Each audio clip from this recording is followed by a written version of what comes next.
2022 meeting of the Mobility and Transportation Infrastructure Commission. And we will start off with our roll call.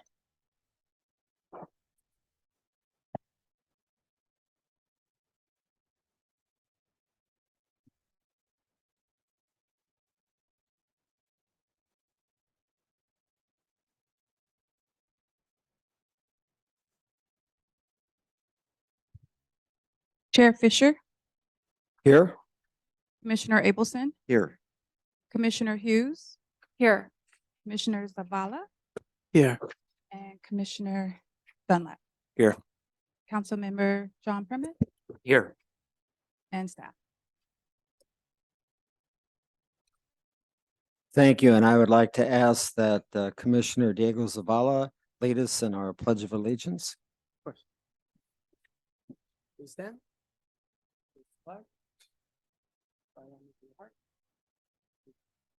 I pledge allegiance to the flag of the United States of America and to the republic for which it stands, one nation, under God, indivisible, with liberty and justice for all. Chair Fisher, if I may interrupt, I got a message that the Zoom that people need to be admitted to the Zoom. You got a message. That people need to be admitted to the Zoom. Okay, great.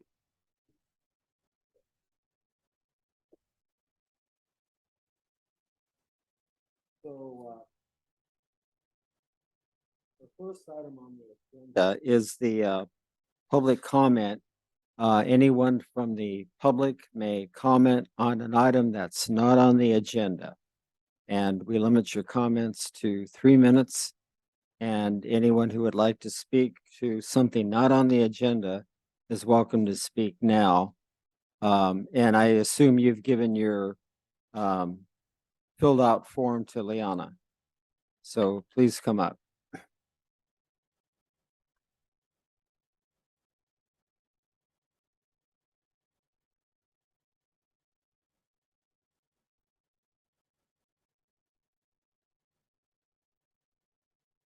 Do I need to repeat? Okay. We have a problem on Marengo, and I'm quite aware that you are aware that the problem is there, but I'm here to remind you again. And our mailman, George, I think his last name is Estrada. It is Estrada. In the afternoon, sometimes has a problem crossing the street to deliver mail to my house. And that's because there are so many cars lined up at the stop sign. I've counted as many as 8, and one day even 12. So that I would like to make it urgent that you consider putting a crosswalk there. When I talked to him, I didn't mention the crosswalk. He said, geez, it would be very nice if there were a crosswalk there so that he could just cross the street after the last house that he was servicing to come over to my house, which would be the first house on Marengo. So I just thought I would throw that out. Even the mailman is having a problem with it. And I'm quite aware that things are moving along.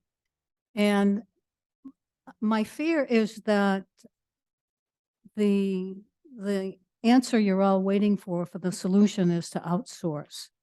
And I'm wondering if you have a maintenance crew on hand. There must be guys who work in the city in maintenance. And even though the crosswalk will need sophistication, drivers won't be aware of it. Is there any way you can just get a crosswalk there, even though it's a fake one, but at least it will slow the traffic a bit? I'm just letting you know we need your help. That's all. Thank you very much. Thank you very much. Is there anyone else with a general comment for an item not on the agenda? Okay, we thank you. We'll now go to update. Thank you, Chair Fisher. So as we routinely do at this commission, is we have a project status update report, which lists our capital improvement projects and some of our operations and maintenance projects and the status on those. We have another item tonight, so I'll just briefly talk about some of the highlights on this list. Our Fair Oaks traffic signal improvements project is done and is physically done. We have some paperwork to do for reimbursement invoices. We need to bring a notice of completion to council. But for the most part, it's done. And we'll be moving on to the second phase, which is the other item we're going to be talking about tonight.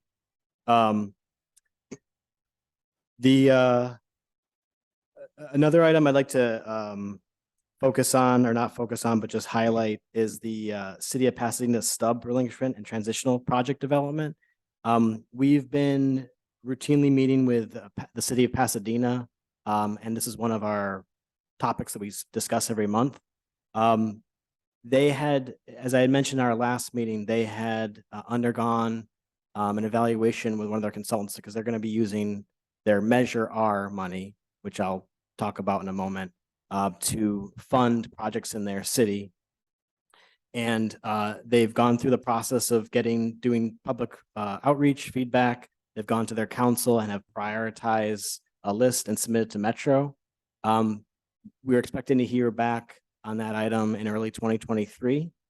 But what that long list of projects entails is some near-term projects that we will be working with Pasadena on. For example, improvements along St. John and Pasadena and Columbia. One of those is one of our shared projects on this list here. But it also includes long-term projects such as handling the area around the stub, the freeway stub where it was relinquished. And that's a long-term revisioning project that will take some years, but both of our cities are committed to being involved and working through the issues that would affect both of our communities. So not a huge update on that tonight. Just understanding that is moving along, and there's some near-term goals and some very long-term goals. The North-South Corridor ITS project is what we're going to be talking about tonight. So I'm going to just pause on that one for a moment. The Ramona Avenue, Oak Street, Rollins Street, and Fremont Avenue traffic management. There's a couple simultaneous efforts on this, and there's some information listed in the staff report. As we talked about during our last meeting, I think there were some public comments submitted during that meeting about that project. There's been some community members that have reached out that want to discuss that. So we haven't been able to schedule that time yet, but we're expecting to do that in the next week or two. Probably right after Thanksgiving or maybe right before Thanksgiving, and to resolve some of the questions and concerns that have come up about that project. As you'll see, we have quite a number of projects that we're relying on our on-call consultant services being implemented. Those are well underway. There's a lot of paperwork to do for those. Some task orders have been executed.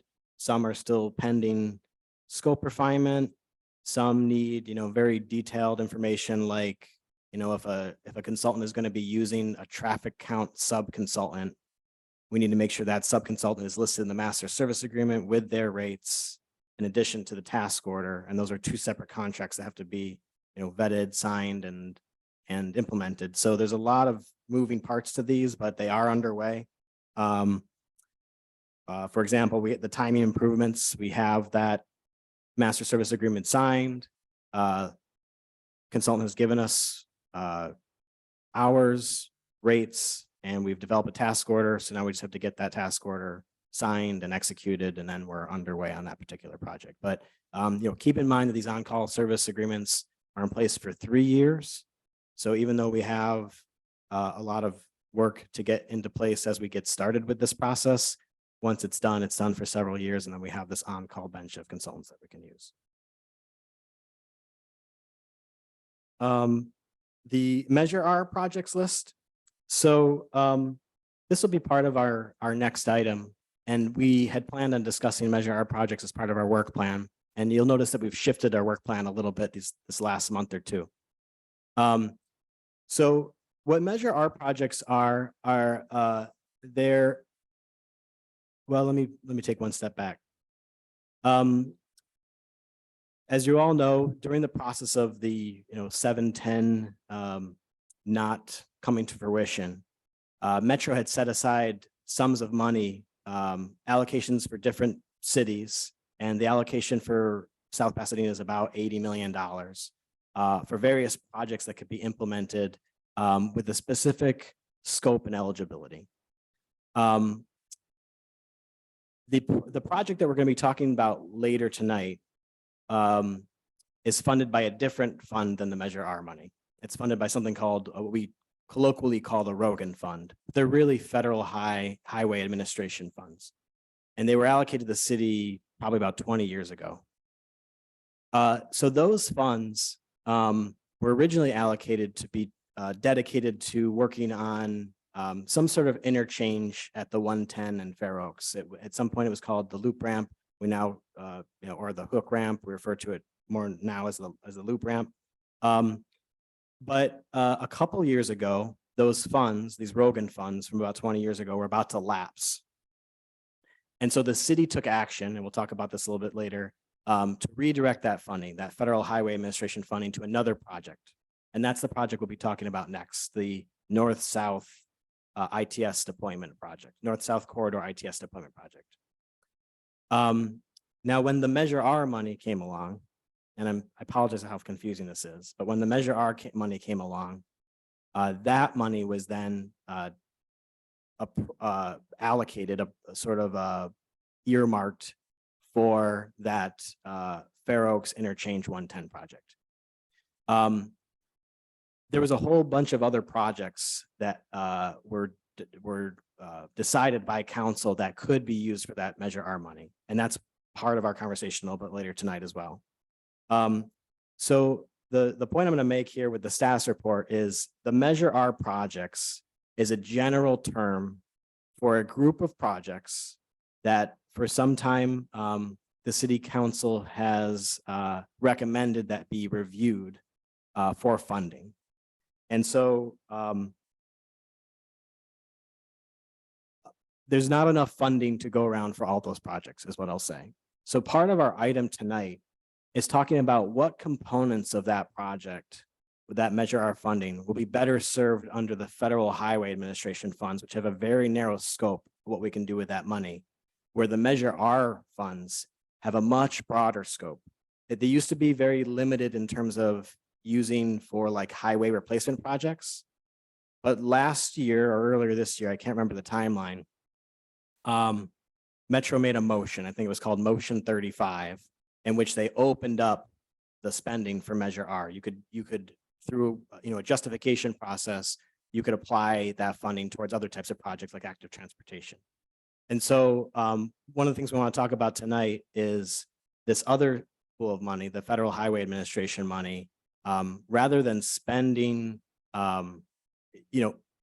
reserving some of that Measure R money for this broader scope of multimodal transportation and using the federal administration money, the Rogan money that's older, for what it specifically can be used for. So I'll table it there because I don't want to take away from the next item. But that's what I wanted to explain with the Measure R monies. We're talking about different funding sources that have different eligibilities. And we're going to take a little bite of that Measure R discussion tonight in our next item. So with that, I'll just point out that we've added 2 more projects to the list. There's not enough on there already, but at the end of the list, we added some things we've been talking about it, but we want to formally track those in the status report. And that is the Huntington Drive, Marengo Avenue Crossing Guard evaluation, and then also the Marengo Avenue traffic safety assessment. So with that, I'm free to answer any questions you have.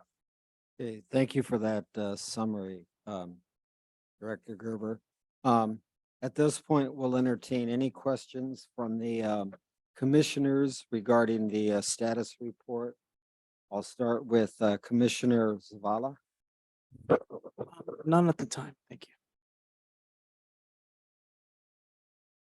Thank you, Chair. Ted, thanks for putting this together. I know it's a lot of work to go through all your projects and provide an update every week, every month, but I think it's very appreciated by the commission as well as the residents. I think it really shows progress on the projects and what's in the queue and helps people know what's going on in the city. So thank you. In sharing that with a resident reminded me of, they thought there was a project to put in a bike lane on Monterey Road over near the city of LA boundary, and I guess they said that they had seen plans for it. I didn't see it on the list. Do you know, is that a project or? Sure. So if it's what I'm thinking it is, then it might be part of our street resurfacing project. I'd have to take a look. But if it's part of that area, and I want to say it's like maybe Arroyo Verde, I don't know exactly where it is. I have to look at it. If it is that, then it would be included in the resurfacing work over there. Okay. At some point, that's what would be the plan, but we really should look into that and understand whether that's exactly what we're talking about. I'd like to hear maybe more of that because if it's not that, then we don't have that on our radar. Okay. Yeah, Okay. we can follow up. Sure. Thank you. Okay.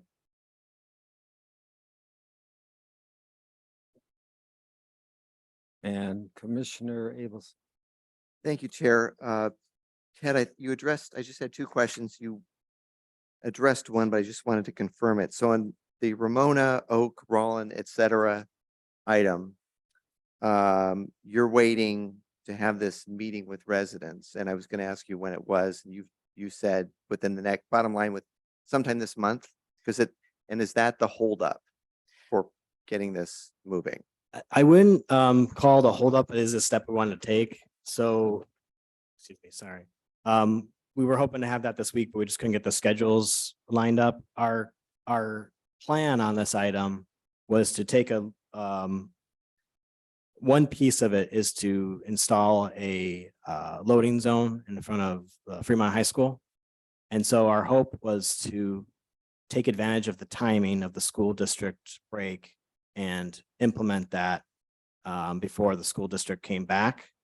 But given that we had, a number of resident comments at our last session, and we had a letter that was submitted with some signatures from people in the neighborhood, we wanted an opportunity to talk to them about their concerns, maybe learn something, and also offer some of our own information to, discuss how we came to this conclusion about how to do this.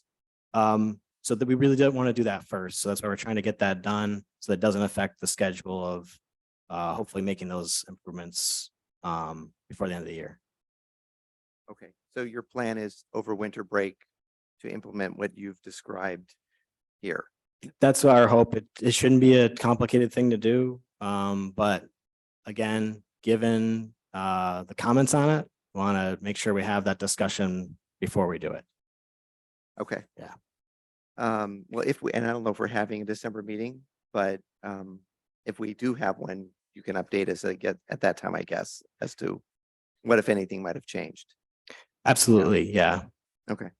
And then the timing improvements items, Orange Grove and Monterey, and then Mission and Garfield. So I think it says this is task order being executed. So the task orders are done and it's just a question of getting the signatures. Is that where we are? The scope is done.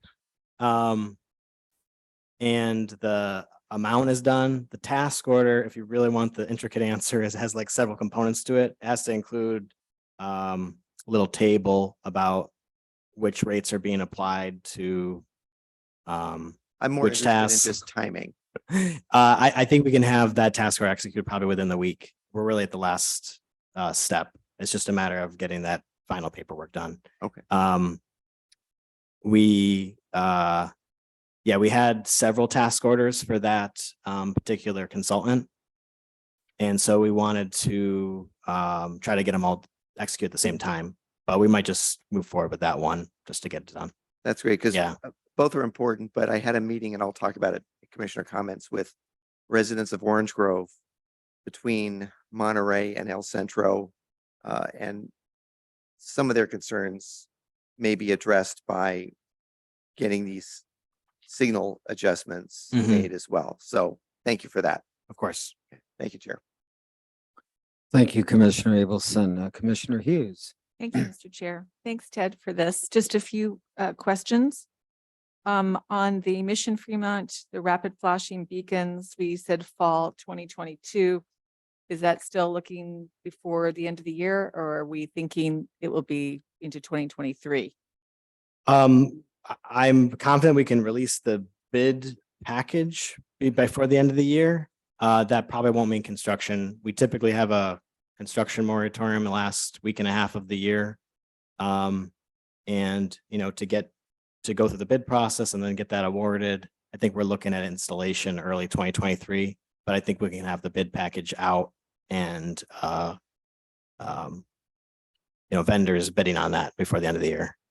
Thank you. Also, you talked about the Pasadena stub. One of the issues that had been bantered about quite a bit as they've looked at that was, again, looking at the major corridor of Fair Oaks so that the exit potentially would be able to come off or direct so that you get the traffic, because we still have to keep traffic, and as I understand the rules, that we still have to have traffic moving. We can't stop totally that corridor per se, but that one of the thoughts was that they would reconfigure and think about that for the redevelopment so that it would garner the traffic to go more towards Fair Oaks and not where we have either the obviously the St. John or prior to that. So has that been something? Because that obviously is also an impact on what we're discussing tonight regarding our Fair Oaks corridor. Yes, so that's a good point. So under the Measure R funding requirements, which is what Pasadena is also using for these improvements.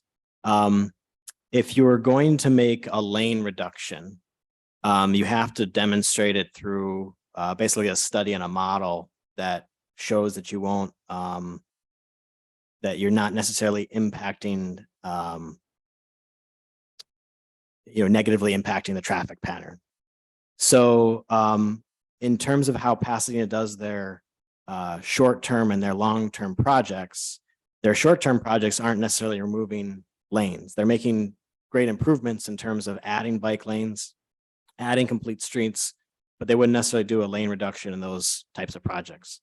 They can make some configuration changes of how traffic moves through the area. For example, I think there'll be like adding and changing right turns on California in Pasadena. And that's within what they're able to do because it doesn't change the regional traffic impact. And to make some longer term projects, they would have to do this comprehensive study. And of course, you'd have to have an idea of what is going to happen to the ramps in that study, because those are some of the sources of the traffic. So that was the first point I was going to make about your comment. Because I had attended a meeting, this goes back, where they had talked about being able to, as opposed to the cutaway that goes straight down and all that, that they would cut earlier. So you're going across the current gully and that it would go and potentially go over and be able to go directly more onto Fair Oaks. Oh, okay. That was the second part of what you're saying. Correct. So, yeah. So that was one of the configurations they had been considering or semi-proposed, or we're talking to Metro, because they figured it would help that problem they have right now with the St. John and the bottlenecks they get there and the residential, which leads on to Fremont, that if you could get that curvature and get it more onto the commercial arterials, then that would be a benefit to the region per se. So they don't have any specific conceptuals on this yet, but the idea is the same. And the idea is that, providing a pathway, there's multi-pronged approach here. There's, reducing the vehicle mode of traffic, obviously, is one of the goals, and opening up to more multimodal traffic so you can reduce, vehicles. But the other aspect of that is that, you have to accommodate the vehicles that are existing. Otherwise, they're really just dispersing into the neighborhoods. And so the general thought between South Pasadena and Pasadena is that Fair Oaks should be the primary priority corridor for that type of traffic. And that ties into a little bit what we're talking about tonight. And then you remove traffic from, say, St. John or Fremont. So yeah, that's the general idea. But again, that's a long-term goal that depends on the future of the ramp configuration. Thank you. Just a couple more questions. The neighborhood traffic management plan, do we know when that's I know we talked about the importance of it and getting it into place. And I know you're looking at online portals. Is that coming along, or we have a kind of an ETA for that? We haven't had much progress on that, to be honest. What we've been doing is actually just, as the city's been doing for some time, receiving neighborhood traffic management requests and trying to process them as best as we can, with the existing staff we have. Much like a lot of things of the city, we're trying to streamline processes, enter automation and add software, anywhere from the timesheet system to managing the agenda to managing permits. I mean, we've got all sorts of things happening. So we haven't been able to focus on this yet, but the reason it's on our list is because we want it to be implemented this year, not this calendar year, but this, fiscal year. So I don't have much of an update on that just yet, but that's our plan. And really the whole point of that plan is to streamline the process of us receiving residents' concerns, vetting them, and establishing some sort of mitigation or solution to them. And we really need a streamlined process for that to happen. It doesn't do us much good if we kind of open up just, we receive an email and it kind of bounces around and then somebody tries to address it. We really need with the small amount of staff resources we have and the small amount of budget we have, we really need a streamlined process to actually receive those and then know when we're reaching our threshold for how much we can actually do in 1 year.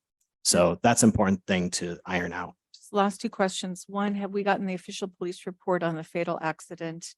And are we looking at when are we going to do our speed studies for Meridian? Yeah, we did receive that report and took a review of that. We have a consultant who's drafted a scope for that. Our final step was one of the consultants that we had to iron out the sub-consultant situation for the traffic, for the counts and I think the stop compliance surveys. But we have a budget for that, and we've incorporated the results of that investigation into the scope for the study. So just like these other couple items, we think to be able to start that very, very soon. And I want to reiterate that that's not going to be done in a vacuum. We want to do our initial evaluation work, our field work, discuss it with the commission and also the community. So obviously, we've had, and we'll hear it again. We might have some comments on it tonight. But yeah, there is some interest in getting that underway. And last question is, you talk about the traffic impact analysis of the development projects and working with planning. Is there a way that we could see those plans so we know the egress and egress of the properties, so we know how it's going to impact and where the traffic flows are going to be? Because we have not seen those I have not seen them presented, if anyone has seen those. Sure. So a couple things on that. Number one, we're more than willing to share that type of information. We had planned on having the community development department come to our meeting and do a overview of those projects. They've just been, overwhelmed with the amount of work they have to do and the state, the state requirements they're under. So we haven't had an opportunity for them to come and share that.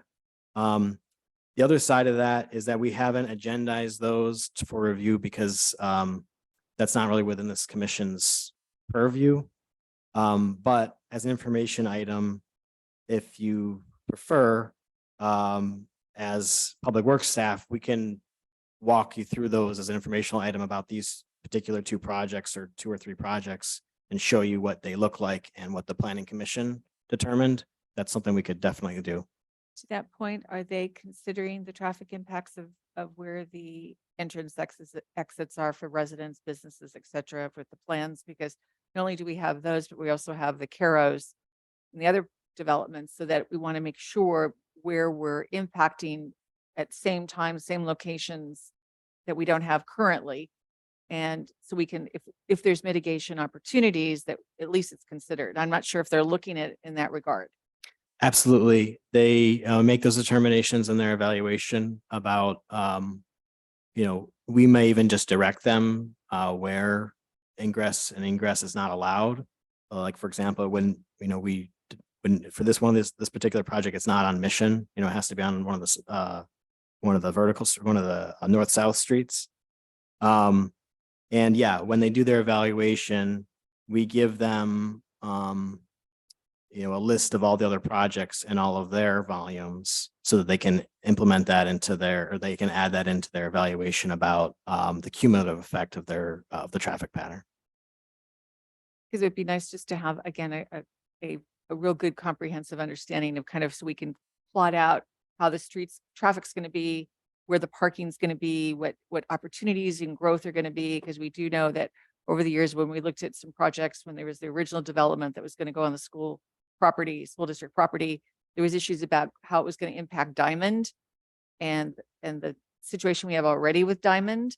So it's just kind of making sure that we're getting all of our data and our information, so we know how the city is really going to be operating as these projects come to fruition.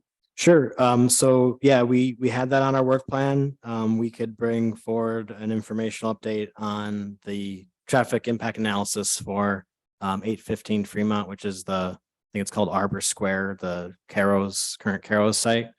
And then 1020 El Centro, which is the existing school site.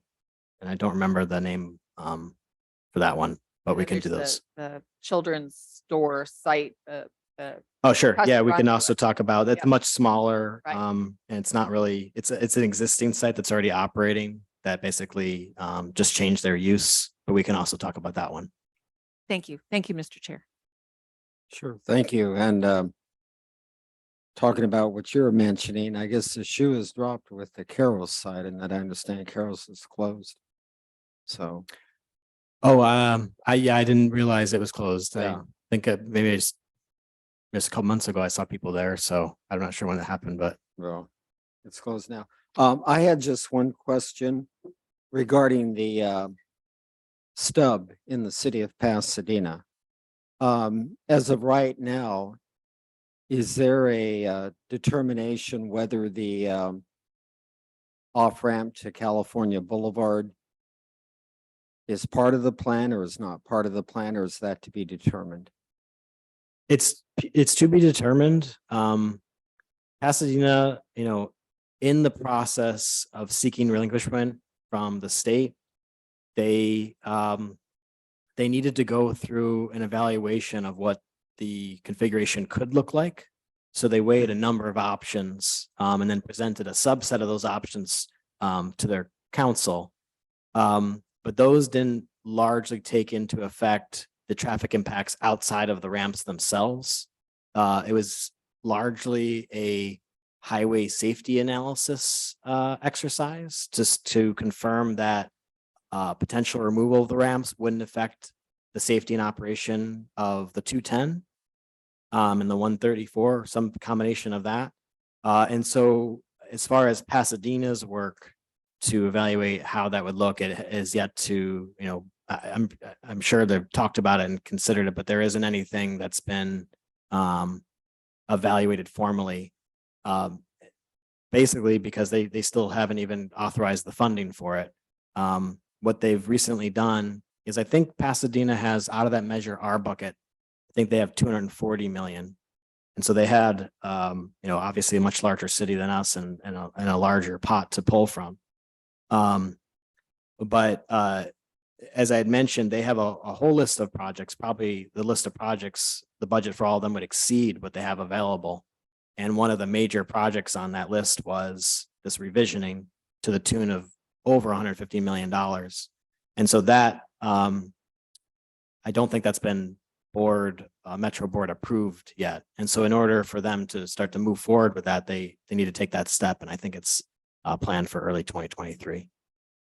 Okay, and at such time that a study has been written and submitted regarding the effects of the of retaining the off-ramp or eliminating it, I imagine that then that matter would come before this commission to make a recommendation to city council. Is that correct? Yeah, I mean, it would be interesting to see how that works. I think our best approach right now is just routinely discussing our community impact and our council's direction cohesively together, the two cities. So, you know, I at the very minimum, I think we'll have regular commission updates on what's happening, just like as we have been doing to this project. And then if there's recommendations that we want to provide to the city of Pasadena or recommendations on the projects that are within our border that will be shared with Pasadena. We already have one of those on the books. I think that absolutely would be in front of this commission. Okay, because I think we need to keep in mind as this process develops that any retention of the off-ramp a mile to the north of our city limits will likely result in continued traffic demand on Fremont Avenue.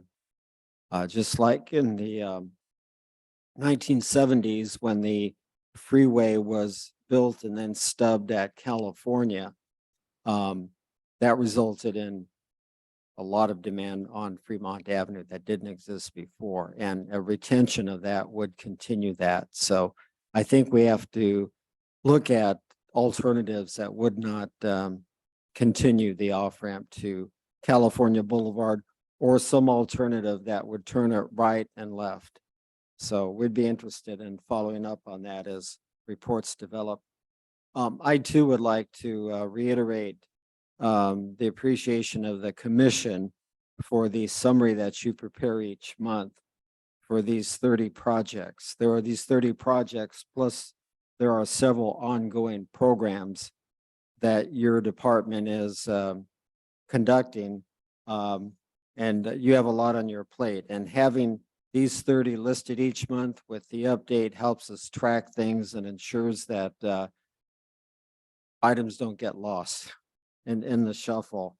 And these projects and programs provide for circulation improvements, but also traffic safety improvements and enhancements to pedestrian safety and enhancements for bicycle usage. So this is very helpful. Thank you very much. At this point, we'd like to ask if there are any comments from the public on this item. If there are, you may come up and tell us your name and your address. We have Sebastian Lozano. Thank you, Sebastian. Yes. All right. Good evening, Commission. My name is Sebastian Lozano, 1742 Grevillea Street. Raised here in South Pasadena. I've spent the last 4 years, well, I work for the California State Assembly, spent the last 4 years of my career out on the West Side, improving mobility for West Side cities. And I have come to see how poor South Pass is doing with our mobility. I've gone through this report a little bit, and you've mentioned Gerber changing habits, or when you were talking about funneling people through Fair Oaks. I challenge you all, instead of trying to change habits, change methods, change ideas, change when you use this plan as an opportunity to really change the way people are moving through South Pasadena. Funneling people through Fair Oaks is great. However, it's not the long-term change I feel like this city needs. Going through this, I see bike lanes. I've seen the 2011 bike lane plan. It is pretty unset that plan has not been, a lot of it hasn't been implemented. I encourage you all, when you all are considering this plan and implementing it, class 2 should be the minimum. Sharrows, I shouldn't see a Sharrow in South Pasadena. South Pasadena is the perfect city to fix the last mile problem. The Gold Line station is right in the middle of the city. It can be done. It can be done. I challenge you all to use these federal funds instead of taking out bulb outs, which I remember they were implemented 10 years ago, maybe, for pedestrian safety. Now we're removing them for pedestrian safety. Use that federal funds, and I know they might be restricted, but use those funds to enhance bike lanes, multimodal forms of transportation, embrace these other ideas. You are all the commission who can do it. I challenge you all to do it. South Pass is a great place to live. It could be better. And so I challenge you all to do that. Like I said, I just kind of have turned my focus to this city after spending many years out on the west side. And so you might see more of me. But I hope for the best for the city, the commission. Like I said, I implore you, instead of changing, change habits. All right. No more cars. Let's get people on bikes, especially within the city of South Pasadena. Thank you. Have a good evening. Thank you for your comment. We have Colin Weatherby.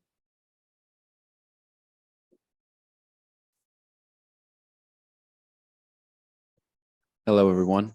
Colin Weatherby. I'm at 300 Mockingbird Lane up on Raymond Hill. I've lived in South Pass now for about 5 years. I was actually right behind here on Mound, and we just moved up to Raymond Hill. I'm not especially active in city council meetings, but I pay attention to a lot of the Facebook groups and Nextdoor and everything else. There's been a lot of talk recently about removing the bulb outs and widening of Orange Grove and various other theoretical changes to traffic flow. I'm simply here to voice my concern that I think those are steps backwards. As a person who lives on Raymond Hill, I don't know how many of you have spent any time on Raymond Hill, but we are, it's a great neighborhood that is physically constrained and is very difficult to leave on foot. I saw my very cute baby that was here earlier. I walk with my baby all the time. We go to Garfield Park. It is incredible how difficult it is to go anywhere on Fair Oaks on foot, especially when you have to cross the maniacal traffic pattern that is the 110 on-ramp. So I'm here simply in support of the idea that we removing the bulb outs is not something that needs to happen. I think there are 1,000 other improvements that can be made before we consider something like that. I don't think that will do anything to improve pedestrian safety. And I also don't think it's going to do anything to slow cars down, to change traffic patterns on Fair Oaks for the better. I expected a lot of people here to be, voicing concern and wanting to take out the bulb outs. I know that there is a lot of people, especially on Facebook groups, who want there to be more traffic, better streamlined traffic. I don't think that this is the way to take care of it. So if you need any help on Raymond Hill, I'm your man. Let me know. I'm there to rally the troops anytime you need them. Thank you, guys. Thank you, Colin. We have Reed Burnett. Hi, my name is Reed Burnett. My wife and I just moved to South Pasadena last year, bought a place at 820 Mission, the townhouses there. When we were deciding where to live, my wife really wanted to move to La Cañada Flint Ridge. I really pushed for South Pasadena because I seen a much more walkable, nice community. The gold mine was right there. That's why we made the decision, and I think we should be leaning into that as a community. I echo the comments, the two before me. I want it to be more walkable. I want to be able to ride my bike. When we were looking where to buy in South Pasadena, last year obviously was very difficult in general, but I specifically did not want to live on the east side of Fair Oaks because, for all the reasons people said, it's terrible to walk across. Frankly, there's so many cars that are flying by, and I echo that. I don't think we should be removing bulb outs, allowing right turn on red. We should be going the other way in my opinion. Thank you. Thank you for your comments. To Zoom, Esmeralda, it's your turn to speak. Hello, my name is Delia Esmeralda Arriaga. I am a South Pasadena resident and a professional city planner. I live on Fremont between Mission and Monterey. I regularly walk along Fair Oaks and across it to reach local businesses. I go to Union Bakery, I go to the Rite Aid, I go to Bristol Farms. I go to all the places across. So I'm on one side of Fair Oaks and I constantly cross the other way. I pretty much always take a walk in the evenings. I'm actually going to take a walk when I get home. So this is a very important corridor for those of us who live here and who do not want to ride our car for every single trip that we take across Fair Oaks. People are already distracted. People already speed. In fact, anywhere south of Monterey is already a dangerous situation. I don't want that to be the case north of Monterey on Fair Oaks. What I understand is that you're trying to allocate funds from the Federal Highway Administration and Measure R for their best use given their requirements. That said, I find it irresponsible and short-sighted to make Fair Oaks a de facto highway that prioritizes car dependency. As a region and as a state, we're supposed to be moving away from the level of service metrics and make efforts to encourage active transportation and transit. And removing sidewalk curb extensions, the ones that I actually thought were pretty cool when I lived in Pasadena and wanted to move down to South Pasadena, is such a step backwards. I want the pedestrian safety measures that are in place today to continue to be there and for you to actually improve them. Right now, I know that cars bump into them, but if they didn't bump into them, they would bump into me on the street. So I don't want to be someone who gets hit by a car because you removed the curb extension. They should continue to be there. You should improve them. You should not take a step backwards. These are active commercial corridors. South Pasadena deserves a Fair Oaks that's actually for the South Pasadena residents. In fact, you should be looking for ways to make Fair Oaks safer for anyone not riding in a car. So I strongly discourage anything that takes those measures away, especially for pedestrians, for bikes, and in fact, the transit corridor that it should be. I yield my time. Thank you, everyone else who has spoken before me. Thank you for your comment. Matt's iPhone. It's your turn to speak.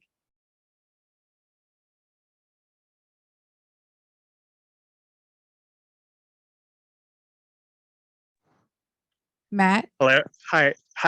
Thank you for the opportunity to speak. My name is Matt Stewart. I actually live in Highland Park, just outside your city.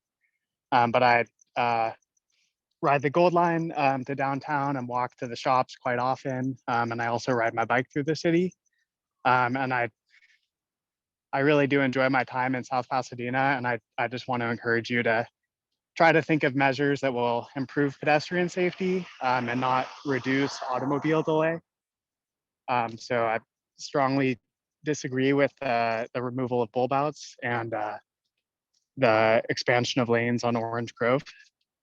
So thank you for the opportunity to speak.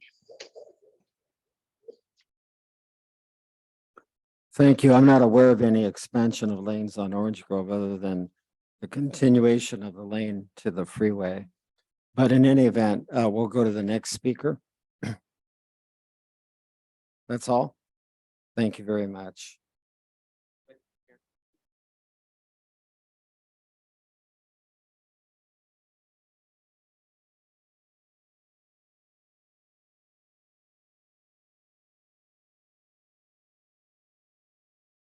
I guess there may have been a little bit of confusion regarding item 2 or 3, which one involves improvements on Fair Oaks and which one doesn't. I think item number 3 was intended to talk a little bit more about the improvements along the 710 corridor. Yeah, I was going to mention that in my comments that I think it's fair that there's comments on this one too, because item 2 is basically every project that we are working on, and this is one of them. So it's fair to have those comments here. But of course, we'll be continuing this discussion under item 3, and if there's additional comments under item 3 about our discussion, that's fair as well. Okay, thank you. So with that, would the gentleman who just came up like to make your statement about it? I think, would that cover everybody, or are there others for item number 3? Oh.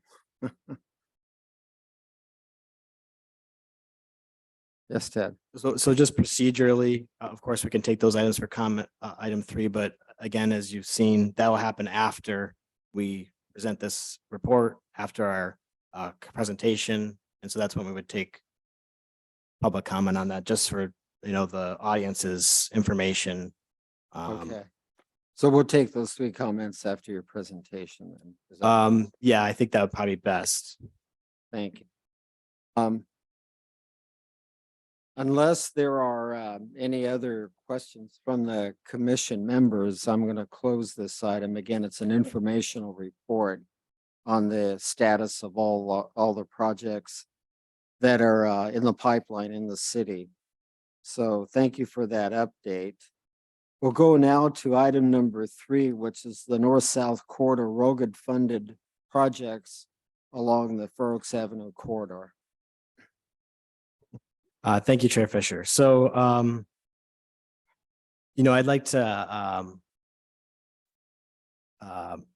introduce this item, but also sort of be wary or be relevant to some of the comments that were added tonight so we can address everything. And that's really the reason we're here, is to actually have a public forum on this item. As I had mentioned, this isn't a new project. This has been around for some time. What we wanted to do tonight was to reintroduce the project, both to the commission and to the community, so they could understand, a little bit of the history behind it, what we're trying to accomplish tonight, which might not be necessarily what you think. We're taking a very small step tonight, and so with that said, we're hoping to have a technical discussion to talk to you about the staff direction that we're considering. And there will be plenty of other opportunities to talk about this project in the future. This is a small public outreach step, but ideally we plan, just as there would be with any very large CIP project, to have other opportunities for the public to, see some of the conceptual design work as it comes about, have some feedback in a different public forum, not just the commission in the future, but other areas where we can, engage with the residents and talk about the project, for example, like the farmers market, those types of things. We haven't planned all that out yet because we're really just taking a very small step into resuming this project right now, but there will be other opportunities in the future. I just want to assure that.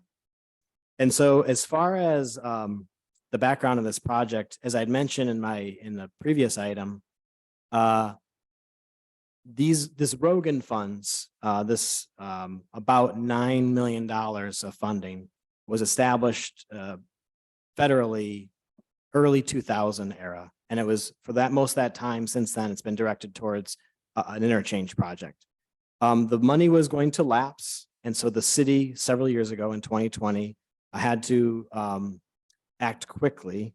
And the Federal Highway Administration was very helpful in this respect a couple of years ago in terms of repurposing that money to a different project. And the big reason behind that was that the interchange project was not necessarily ready to go. It would be some time until it could be implemented. And so the funds would be lapsed. They would be gone unless the city could purpose them towards something.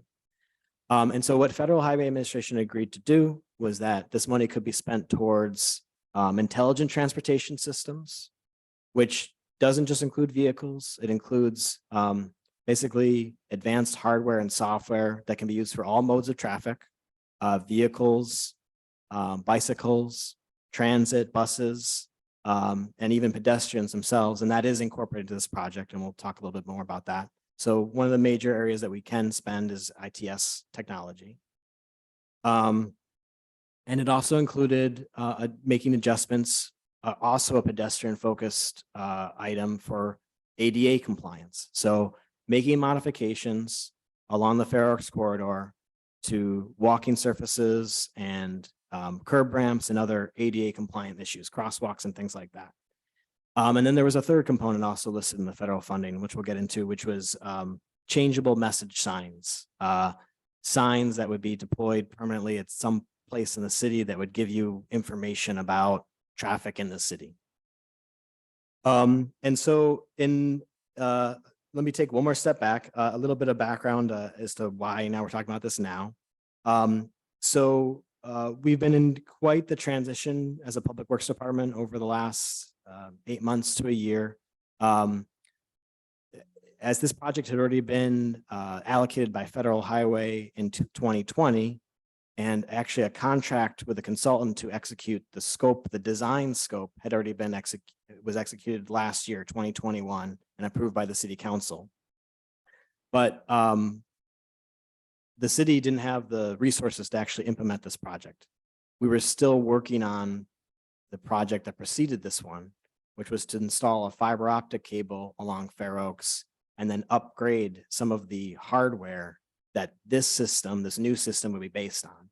And so as we've discussed in this meeting, if you're on Fair Oaks, you may notice on top of the traffic signal arms, there's new devices on top of there that detect bicycles, detect vehicles, a state-of-the-art detection system that was not in place before, and then a system of computers that are actually installed along the route to interpret that information, to control the signals, and then basically a cable, a fiber optic cable that runs back to this facility, to the city hall, that manages all that information.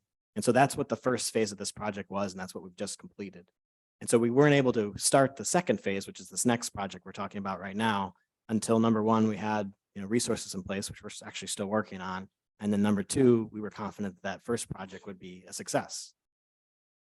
So along those lines, Federal Highway Administration, who had basically bent over backwards to keep this funding alive for us. At some point, it wasn't even going to be the complete amount. It was only going to be a partial amount. We've recently started engaging with them again to get this latest project done before the funds lapse. And so we've been working with our consultant, KOA, who's here this evening, to determine how to move forward with this project. And so some of the things that we've been talking about is we have a limited amount of things that we can spend the funding on. Federal Highway has already demonstrated what we can spend the funding on. As I said, some of that's pedestrian focused, ITS focused, and then also making travel down Fair Oaks more efficient. We aren't able to spend this funding on things like bike lanes at this time. Now, that doesn't necessarily mean that there won't be bike lanes on Fair Oaks. It would just be implemented under a different project. Not to mention some of the improvements that will be made in this project. If we make those improvements under this project using the federal funds, that makes other funding like Measure R even more available for other types of projects that include active types of transportation and multimodal. So with that said, our goal was, let's make this a very efficient project. Let's try to use the funding for what it's eligible for, to try to capture some of the project elements that have been on the books for a while, but that wouldn't necessarily have been incorporated unless we get them into this funding program. We also took a look at some of the things that were already in the funding, like changeable message signs, and we'll talk about that in our presentation. But our recommendation as a staff was, those are something that are much more appropriate for, a highway or some sort of major thoroughfare where you can get rerouted because of traffic times. We don't necessarily think that's a, South Pasadena neighborhood appropriate solution. So if we were to deprioritize things like that in the scope, not remove them from the scope, but in our conversation, if we were to find there's other things that we want to spend the money on, like if we're making adjustments to the ADA curb ramps, do we want to make adjustments to bulb outs? Not necessarily remove them. We could remove them. We may not remove them. We may reconstruct them. We may reconfigure them. But that's the whole point of this conversation this evening, is to get a technical discussion underway and get some feedback from the commission and the community as to what should this project look like. We're in the early design phase. We have our design consultant underway. We know there's some things we probably rather not spend the money on. And we know some things that are that sorely need to be addressed along Fair Oaks, and how we address them is really the question. So that kind of ties in the conversation what we're talking about tonight. We had released, as part of the staff report, a presentation from 2020 that showed, basically as a background, that showed how the funds were transferred to this project and approved by the city council. And we had also released a list of the Measure R projects, what we call the early action project list, about areas that need to be focused on and what are some potential projects that we could spend with Measure R money. Now, on that list are some comments about possibly removing bulb outs, possibly reconstructing bulb outs. These are some ideas on the Measure R list. And there's many things on the Measure R list that we have, we know that we want to prioritize, and there's other items on there that we know are issues and we have to come up with a solution for. So in taking a look at this Measure R list and in taking a look at our funding and then taking a look at this project, we are recommending that we move some things into this project so that they can be, prioritized underneath this funding, and we want to talk about those tonight. I know we want to move on to the presentation and have KOA go through some of these components, but maybe I should pause first and see if there's any questions about the background and how we've kind of gotten to this point and what we're trying to accomplish with this discussion tonight before we get into the actual technical component of it. And Ted, I wonder, excuse me, there are some other projects to discuss as well, Huntington, Fremont, and several others. So did you want to take the Fair Oaks one first? Sure. Well, our focus this evening was going to be on the Fair Oaks, and the reason we're intersecting the Measure R part of that is because of there's some components in that Measure R list that concern Fair Oaks. And so what we're trying to do is pull some of those items over from the Measure R list to be considered into this Fair Oaks project. Because ideally it makes sense when you're going to touch a street that you try to incorporate all the things that you would like to do on that street. Now, let me put a asterisk on that. For this project, it's within the eligibility requirements. So eventually we will need to return to Fair Oaks for other things, for example, for bike lanes, for other elements that we want to see done on Fair Oaks. But in this sense, there's eligible funding that we can use for multiple things right now in Fair Oaks. That's why we want to talk about those. Now, with regard to the other items on the Measure R list that concern Fremont and Huntington, we could certainly talk about those because they're within the scope of the documents presented tonight, because we presented the whole Measure R list. But we're not necessarily focusing on recommendations for Fremont or Huntington under this item, but we could clarify some things in that Measure R list if we want to do that. Okay, well, that's fine with me. We'll just clarify the issues regarding Fair Oaks Avenue then. So with that, we'll go to questions from commission members. We'll go first to Commissioner Zavala. All right. All right. I have a quick question regarding sort of the section of the road. I don't know if this is necessarily relevant, but correct me if it is not. Going from on Fair Oaks, that is cemented, running north-south from the freeway crossing. It's on both sides of the street. And I was wondering if that was from the reworking of the pipes from a few years ago. It's like a cemented section that runs with the traffic down. And I just wanted to ask if that was mainly for the reworking of the pipes, because I tend to ride my bike on that space with the assumption that it was an intended function to be like, maybe like psychology wise to put bikes more on the side.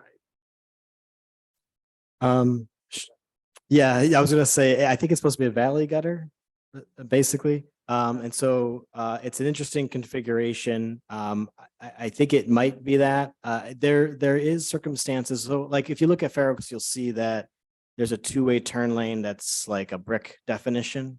And so that's intentional to sort of narrow the lanes and sort of give a clear definition between, the surface and the texture so that you visually see the difference. And what you're talking about does happen where they will basically identify a different type of surface that you can ride on.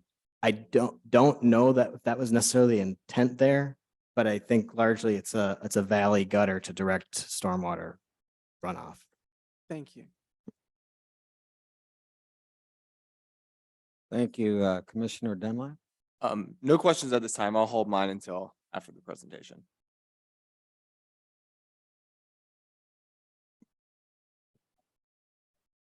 After what? After KOA's Yeah, I'm sorry. presentation. Oh, I I- should clarify. they Yeah, gonna- because I Right. was, I didn't want to cause a situation where there's a lot of confusion until we got into the Okay. technical presentation. So I was going to take a few questions and we can go into the actual, we have an actual presentation for you about the project. So Okay. we can move right into that, but I thought I'd pause and give the Okay, opportunity to we'll- talk. we'll- Okay. we'll Yeah, take- we'll we're just take talking about the questions. funding right now. correct? Yeah, For the most funding, the part. introduction, what we're trying to accomplish tonight in terms of, a discussion and some early recommendations. That's what we're trying to do. Yeah, I think regarding the discussion, I think with this forum being the first forum to reintroduce a project, for the public here, their ability to provide input is rather limited. They're provided 3 minutes and we could inevitably be here till 2 a.m. talking and not be cut off. So yeah, I think that's probably a little bit of the feedback, just kind of on the format today. It's good to hear that there will be future public meetings. I know I'm not, this is not a question, this is a comment. Yeah, and just scanning the QR code on the flyer, it says, you can go there and see additional outreach, you can take a survey, like none of that information's there, right? So I think for the public, this is probably the only time. I mean, I hope we can learn more about the outreach plan moving forward and how people can provide input. But yeah, Sure. I think No, that would, I my get your question comments. would be, it's good to hear that there are more outreach meetings planned. And are you planning for some sort of more formal community discussion besides a farmer's market tabling and then a meeting at a South Pasadena school? Well, that would be our goal. So we're in an awkward position here. We have a project that has had funding for, literally decades.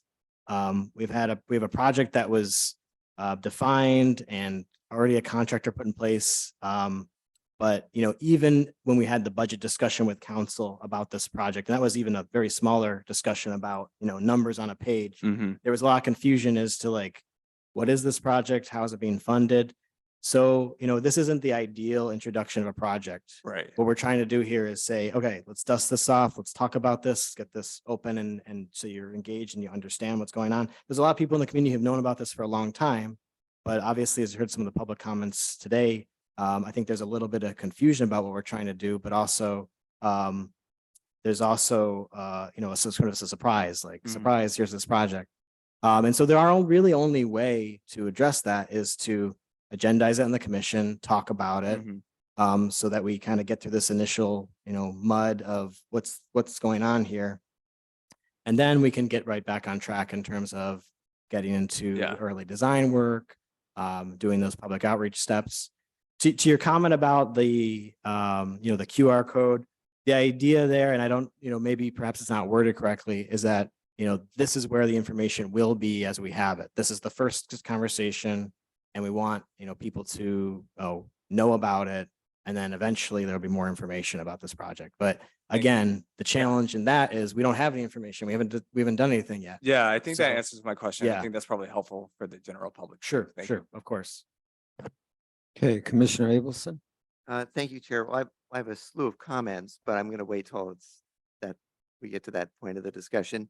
I am just interested in hearing about the ITS deployment and particularly about how those technologies are going to help pedestrians, but that might be part of what KOA is going to present. So I'll wait for that. Of course, Thanks. Commissioner Hughes. I also will probably wait till after the presentation, but just one quick point regarding this. Going back a ways background, because a lot of the people that have shared are new to the community. I know, Ted, you're new, but if we go back, this money goes back, as you said, decades. The city wanted to allocate and do things, but were limited because of fighting the freeway.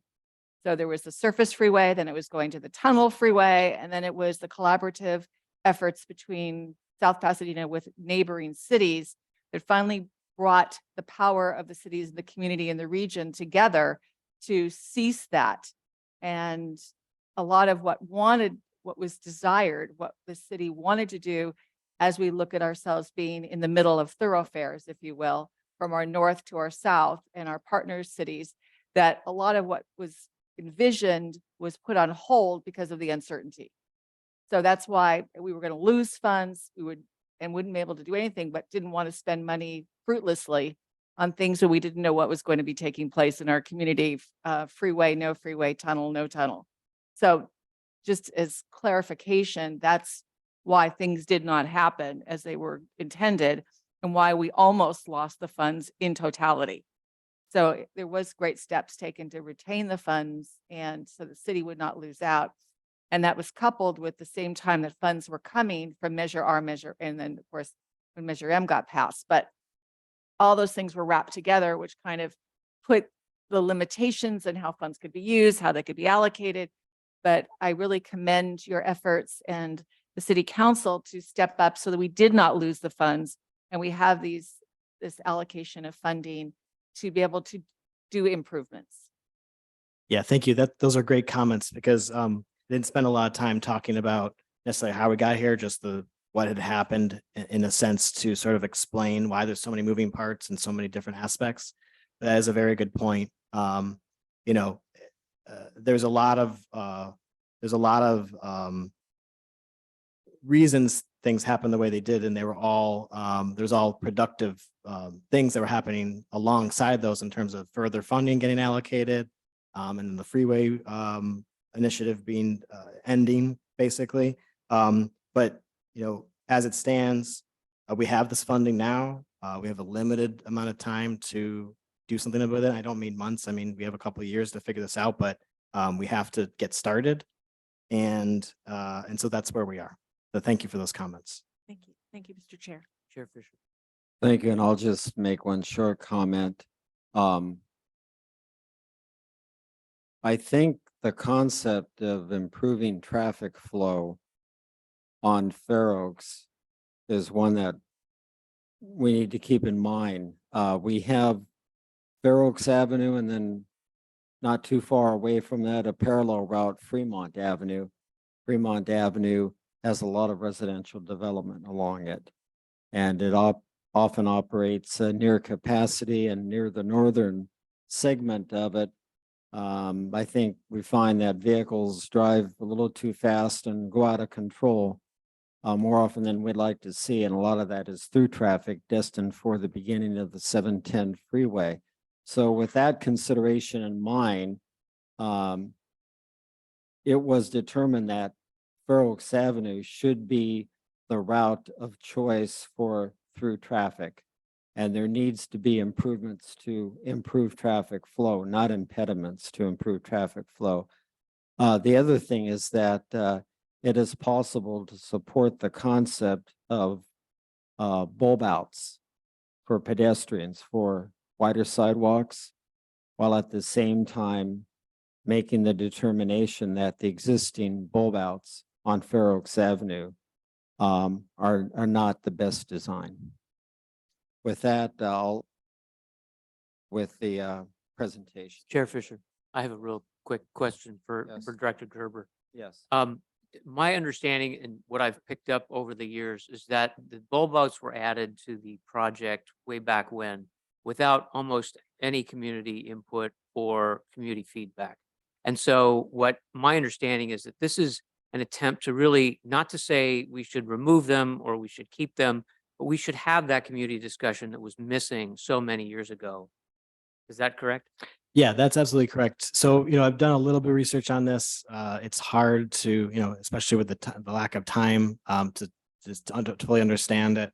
But, you know, and generally, I think we could say is that there was some perhaps alterations or things that happened during the design and actual construction of the bulb outs that were problematic. And so a return to understanding what those issues are, and then what can be done about them, and what the spectrum of those options are is really where we are right now. And I would like to add on to that. And in addition to maybe there not being sufficient public input on it, I think one of the reasons, and correct me if I'm wrong, that our predecessor commission, the Public Works Commission, was formed in 2012, was in reaction to the bulb out problem and how it turned out and the complaints that were received on it. So So to put a lot of the public comments in context, a lot of this is the reverberation of lack of community involvement. It's not because staff has a predetermined direction that they're going to push everything toward. So we really do want to hear from the community. QR code is really intended to create the portal for a lot more community engagement. Yes, and to echo that, we have documents that provide us direction. We have an executed contract. We could actually just move forward with the design and move on. But our whole concept here, and I think it's in the same spirit of the public comments, is that we are actually having that discussion here tonight. We're bringing it forward. We're making it known what we're trying to look at. There's full transparency and daylight in this process. One other thing I'll add is that we are really focused on this particular item tonight, and we didn't really spend a whole lot of time on the other 25 projects we have underway. But as a city council, as city commissioners, our residents, and the Public Works Department, we really have a lot of invested in other types of modes of transportation. We have a whole slew of projects and concepts to support pedestrian use on multiple streets in the city, including Fair Oaks. And so, I don't think it's, we talk about the concept along Fair Oaks in a vacuum. We talk about it in terms of the greater scope of all the things we need to accomplish in the city.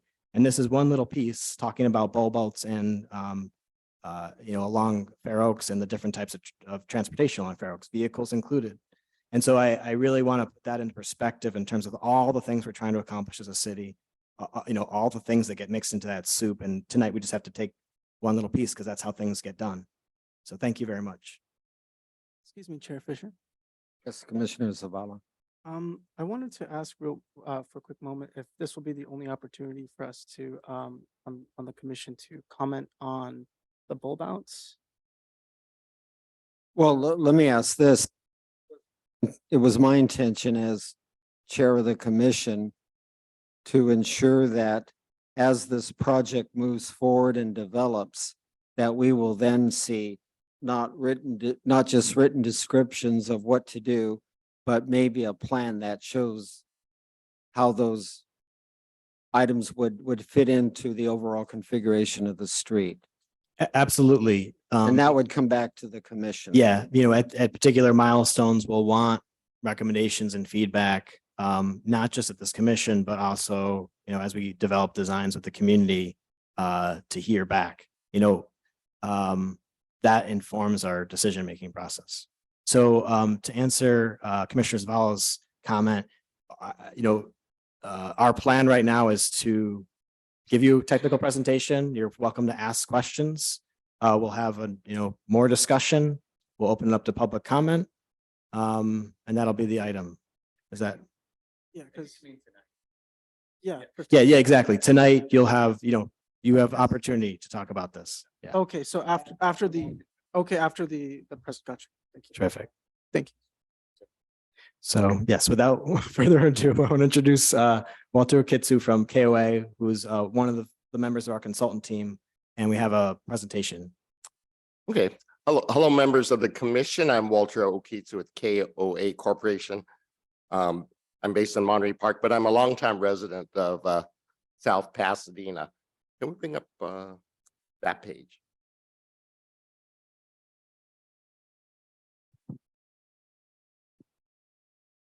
And speaking to the question about bikes, I don't drive. I ride my bike everywhere, ride bus and rail all the time. So it's like, I totally get that. But this is a project intended to move traffic. It was intended to compensate for the lack of a 710 freeway. And I understand that as well. But let's talk about this project. It is, and it's a few more pages. This is the North-South Corridor Intelligent Transportation System Deployment Project. Yeah, we know it as the Rogan-funded project. I remember working on Rogan-funded projects 20 years ago in the city of Pasadena, on Lake Avenue, on Raymond Avenue. and it's still going on. Can you make that full page? So, yeah. Do that full.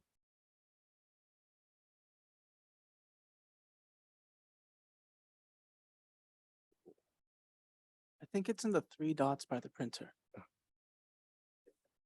Yeah.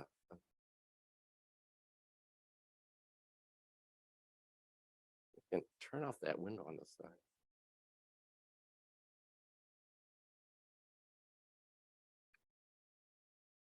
Or it might be F11.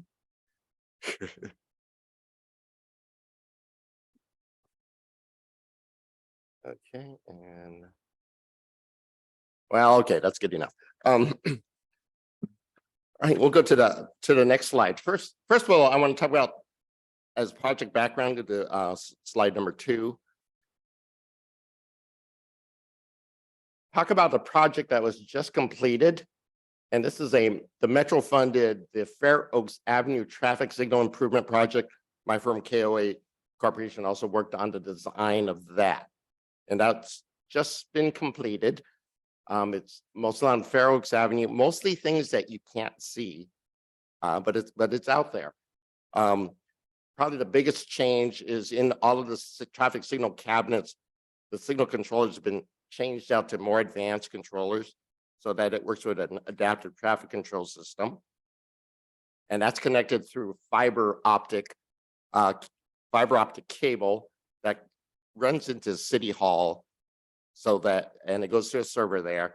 And so that in City Hall, there's the capability to observe everything going on at the signals and operate it. We didn't know at the time that Public Works was going to move to Garfield Avenue, but there is a connection provided there, and so they had that ability there. Not through fiber, it's kind of slow, but they have that. Also included at the signals along Fair Oaks Avenue was a change of the detectors, changed to radar detection, more advanced. But the other thing was thermal detectors, which is capable of detecting pedestrians, especially bicyclists. And they work. And I'm so happy about this. I can show up there and know I'll be detected. And I sure wish they were put on Huntington Drive at Marengo, where I go through every day, so that I don't have to run and push a button to get across the street. But the ones on Fair Oaks work pretty well. Also, some emergency vehicle preemption was provided there. So there you see, and it runs all the way up to Columbia Street at the border with Pasadena and comes down to Huntington Drive. Okay, so slide number 3. So let's talk about the federal funded Rogan project, and it's really 3 parts. Okay, so the first part is traffic signal upgrades, and we're talking about replacing the signal poles. They're reaching the end of their life now, and I mean, they look fine, but nowadays signal poles are designed for 100-mile-per-hour winds, and these are 70-mile-per-hour winds now. I do remember. I remember that night when we did have 100-mile winds through the city. So I could see the advantage of that. I never thought it would happen here, but it does. So the signal poles would be removed, would be changed. New signal heads, accessible pedestrian push button signals. And when I'm talking about, so every approach, and they're not just detectors, they're technically they're signals. So somebody who's visually impaired can push it and know that the lights, that the walk is going on. Also illuminated LED street name signs. Upgraded cabinets and controllers was in the fund, but as I mentioned before, it's actually been implemented already with the previous project. So we got some money savings there. Let's go next slide. Also the pedestrian improvements, according to what's being funded, it's curb ramp upgrades and median nodes reconstructing to satisfy ADA compliance requirements. Also mentioned in there was upgrades to the sidewalk and crosswalk improvements, specifically at the interchange. And the thinking there was, we're talking about Grevillea Street next to Shakers and possibly closing that. By the way, Carol's closing is the saddest thing I've heard tonight. It's That's where Arnold Schwarzenegger was looking for Sarah Connor in the Terminator. But but here's another thing. There's the other project, a Measure R from Metro. Maybe we'll be modifying that interchange. So there's some question about staging these improvements. Notice, by the way, there's no mention of bulb outs, but curb ramps, sidewalks, crosswalks, those do involve bulb outs. Next slide. And the third part of the Rogan funded project is changeable message signs.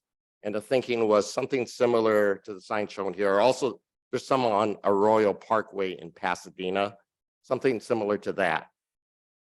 And Director Gerber mentioned, you know, we're looking at that because we're in an age now where people's mobile phones or the car guidance system pretty much does the same thing. So we might deprioritize that. But let's talk about some other ideas that aren't specifically mentioned in the funding. Next slide, please. Next slide. And four of them come to mind. One is bulb out modification. Next is median improvements. Third is a fiber optic connection between the South Pasadena Public Works office and this building, City Hall, and closed circuit television at key intersections. Slide 7, please. Bulb out modification. There are 17 bulb outs along this corridor. And the range of options range from pretty minor things, like smoothing it out so that it solves the street sweeping problem that's down there, get rid of the angle, down to complete removal of the bulb outs. And I could think of several in-between options. Trimming is stay in our place. Yeah. Back, stick on the slide. I'm going to stay on this for a minute because I think that's where most of the interest is. If you look at the photo there, this is Hope Street. There's and this is looking eastbound. So there's a bulb out there on the right side. That's the canoe house side, and on the left side where it used to be the pet shop. And I'm going to use the term near side bulb out. The one on the right side is a near side bulb out, and it affects your ability to make right turns. The bulb outs on the left side by the former pet shop. That's the far side bulb out.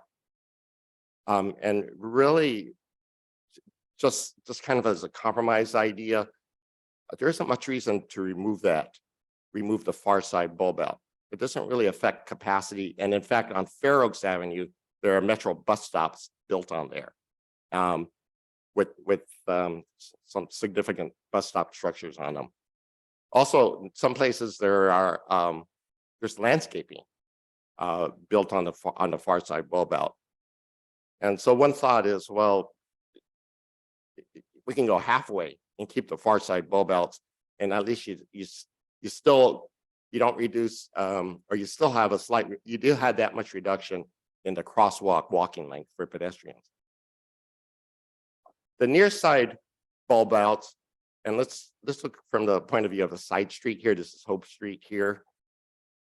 If that bulb out were trimmed down, pretty much removed, but only on the side that's facing Hope Street, there's some advantages. It allows right turns on red. It solves the issue where motorists are running into them. My guess is it happens. It's a bigger problem for those on the side street. And also, and this might not be obvious, but if you know signal timing, if by removing the bulb out on the side street, you actually help traffic flow on the main street. And the reason why is cars can turn right, turn on red. You can clear out the side street faster, and there'd be less delay because these signals are actuated.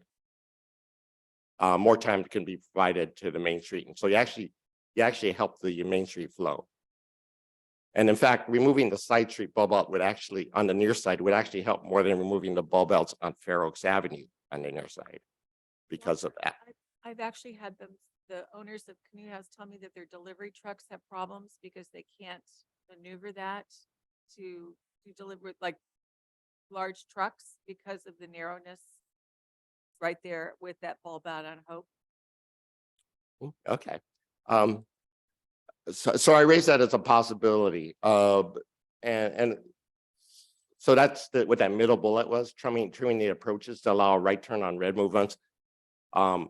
Possibly just on the side streets, or you can do it on all near side approaches, side streets and Fair Oaks. But ultimately complete removal of the bulb outs is another option. Okay, now we'll go to the next slide. Median nose modification is mentioned in the Rogan funding.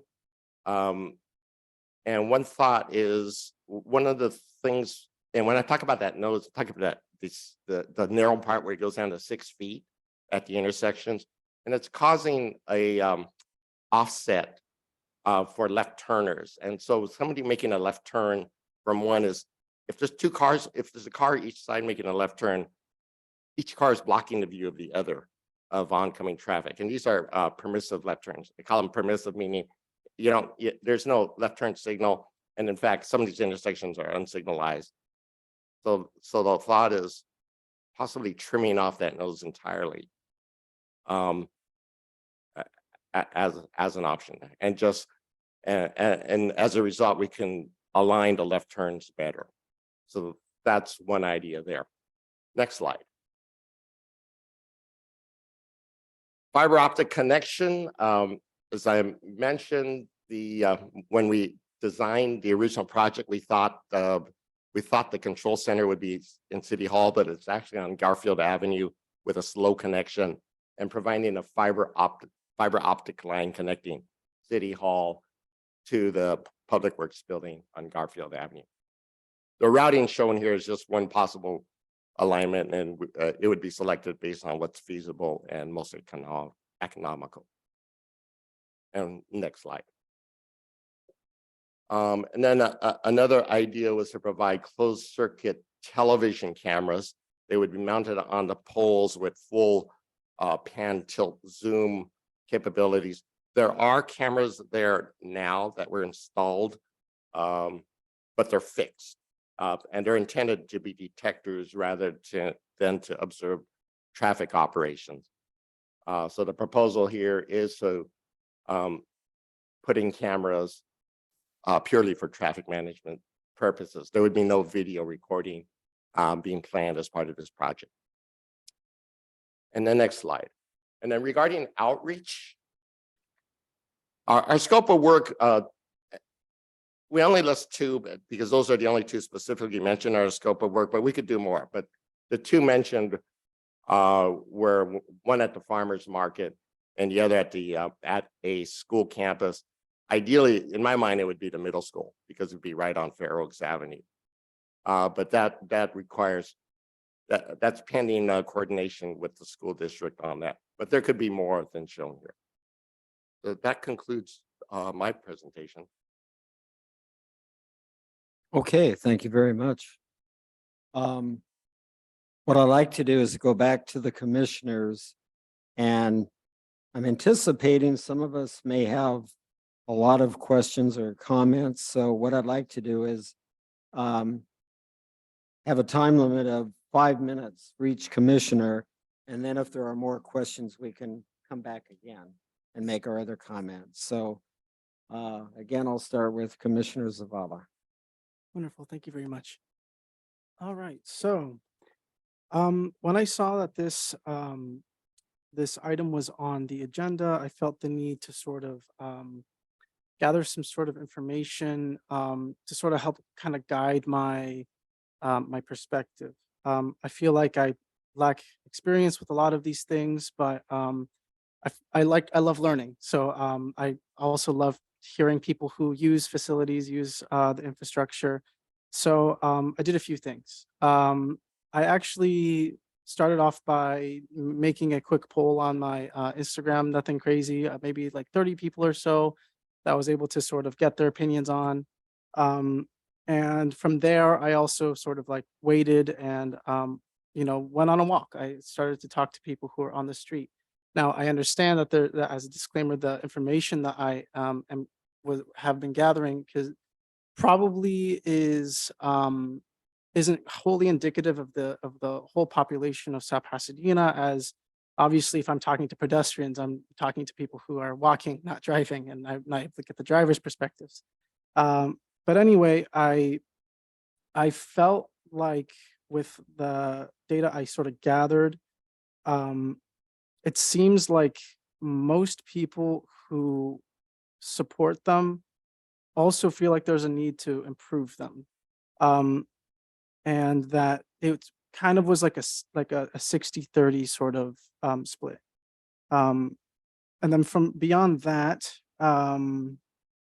I guess one thing that was also kind of on my mind was that um, I wondered if those who may be benefiting the most from these bulb outs, um, who might be high schoolers or students, they could possibly be the least vocal demographic.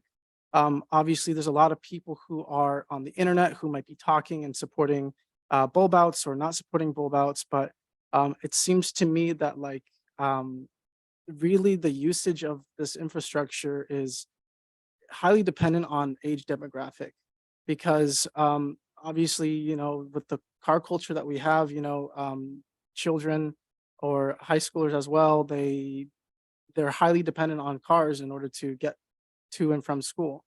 And so it seems like every day I see mainly students out on the streets using the streets the most out of anybody.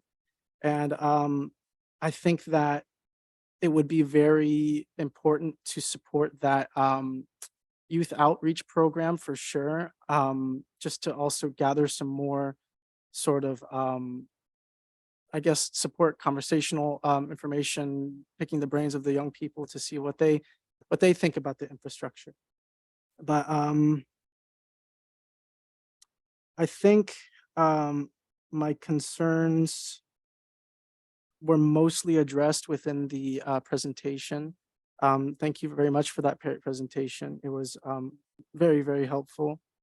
I guess all I can really say is that there was a lot of fair information to support the improvements and the modifications of the bulb outs, and um, I could certainly support that. But for the most part, I see that in order to sort of initiate a proper removal of these bulb outs, I almost feel like there has to be an equivalent exchange, um, so that we can sort of uh, use the funds to not only remove the bulb outs, but also to hopefully develop something that could possibly coincide with the removal in a way that will be cost effective, so that we can still maintain the enrichment of pedestrian experience and to also, improve car flow as well. I think that there's a way that we could possibly have um, an enrichment of both experiences for driver and pedestrian. Thank you very much. Thank you, Commissioner Zavala. We'll go to Vice Chair Dunlap. Thank you, Chair. And I have a number of questions, so you're probably gonna have to cut me off, but we'll come back, but I'm sure I won't be the only one. And I'm gonna ask these questions as someone who, didn't spend 2 nights last week talking with community managers about bulb outs in a different community and spend a Saturday doing it. But what would you, let's start at the beginning. Sometimes you don't know what you got till it's gone. Like, what would you say are the safety benefits of bulb outs or curb extensions? And anyone? Okay, looks like bulb outs are the topics. Yeah, can I ask that the slide be shown that for the bulb outs? Okay, a couple of benefits of bulb outs for safety. One is they tend to they impose side friction and serve as traffic calmers in terms of reducing speed. So in the photo shown here, a motorist, right, they don't run into the bulb out. knows to slow down and maneuver around the intersection. So there's some traffic calming benefit to having bulb outs. Although it could also be done other means such as medians and other features. The other is reducing the crosswalk length and reducing the exposure of a pedestrian crossing the street. One thing I would point out at a typical intersection, for the side street, the crosswalks are pretty short with or without the bulb outs. And pedestrians crossing north-south across the side street, they pretty much have minimal risk anyway, with or without the bulb outs. The main benefit for pedestrians with the bulb outs are for those crossing Fair Oaks Avenue.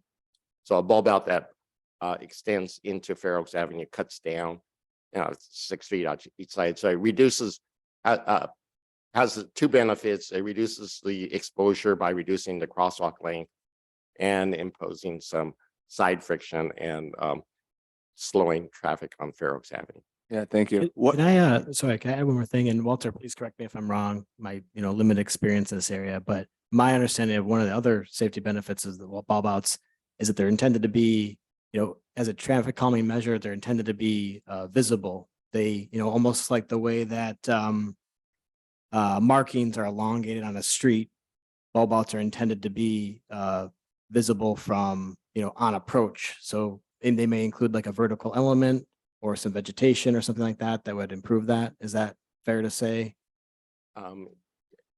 Yes, the more visible it is, the more effective it would be. So I think that kind of goes into the benefits of bulb outs. Right. Yeah. What about the, you kind of mentioned during your presentation, removing them would introduce right turn on red comment. Right turn on the ability to make a right turn on red. Are there safety benefits in that continuing to be limited at the location?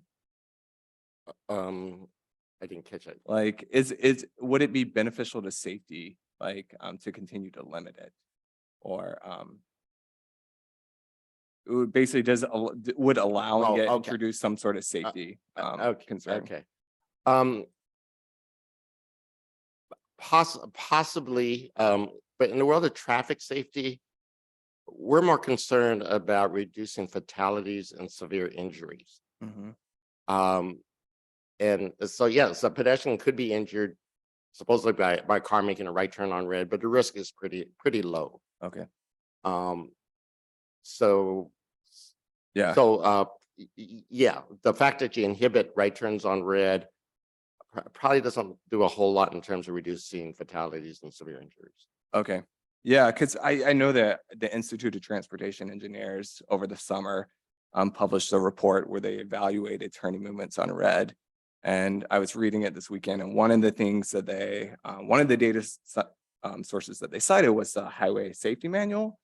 And they talked about crash modification factors at intersections where you don't have right turn on reds, and then when you introduce it, and even though it said some of the data was old, the crash modification factor for introducing a right turn on red where it didn't exist, according to the Highway Safety Manual, was let's see, it was 1.69 for pedestrians and bicyclists. So that means you can expect like 69% more pedestrian and bike crashes by allowing right turns on red, where you don't have that or you don't have them currently. I'm interested to learn more, but that's just something that I found in looking through some of the data research. Okay, My guess is the risk. Yeah. Oh, 1 minute. You got one more. Okay. I'm sorry. And I read the I guess I read the staff report. Do we have any data showing like where people stand at the intersections? There was some concern that people stand in the bulb outs. I don't think we have any data about where people stand. We only, as far as like traffic incident data goes, we really only have maybe about the last 10 years available in the Twitter system. Do we have any crash data for people? I don't think there's any data that shows that there's pedestrian involved incidents and crosswalks on Fair Oaks. Okay. And do we have any data like before the bulb outs were installed? I don't know the Are those reports timeline. I'm available? assuming it was. I'm sure there's Right. probably data. We There- don't have any on that. Yeah. Okay. I guess what kind of curb ramps are being proposed at the intersection? Bidirectional? I don't think we've gotten that far yet. Okay. Yeah, it depends on what's ultimately designed. If there are if there's no bulb outs at all, Mhm. it'd probably be corner ramps, just a Okay. single corner ramp. If it's full bulb out, right now there's dual curb ramps on the bulb outs. If one side were trimmed, Mhm. but the other were kept, you could possibly still have a dual ramp situation, meaning one ramp going north-south and one going east-west. In Yeah. response to your question about right turn on red risk, Mhm. my guess, my suspicion is that the risk is higher for a high-speed right turn, like from Fair Oaks Avenue, than it would be from what you see in the photo here. Okay. Somebody come to a stop on a side street and making a right turn. So yeah, so someone heading like south in Fair Oaks and making a right turn on a side street, it would be a higher risk there Right. because it's speed differential. Yes, we had to look because we worked on the we worked on the local road safety plan. But some of the collisions we saw were it was mostly southbound at this corner here, going south, making a right in front of the pet shop. I forgot what's there now. Is it a martial arts? Right, yeah. But really the highest number occurred over by Fair Oaks Pharmacy, Uh-huh. the southbound right. But this is with the bulb outs. And yeah, and I guess I'm Hey, thinking about that pharmacy. Eric, Okay. Eric, we're out. Okay. Right. Commissioner Abelson. I'll do it in 7. Thank you, Chair. Mostly comments, a couple of questions. So as a couple of members here already mentioned, our predecessor commission was formed because of the existing bulb outs and the problems associated with them on Fair Oaks. The consensus among the community for years has been that they are a problem. Whether the solution is removal or modification, there's debate. Recently, we've heard conversations about, well, they should be kept.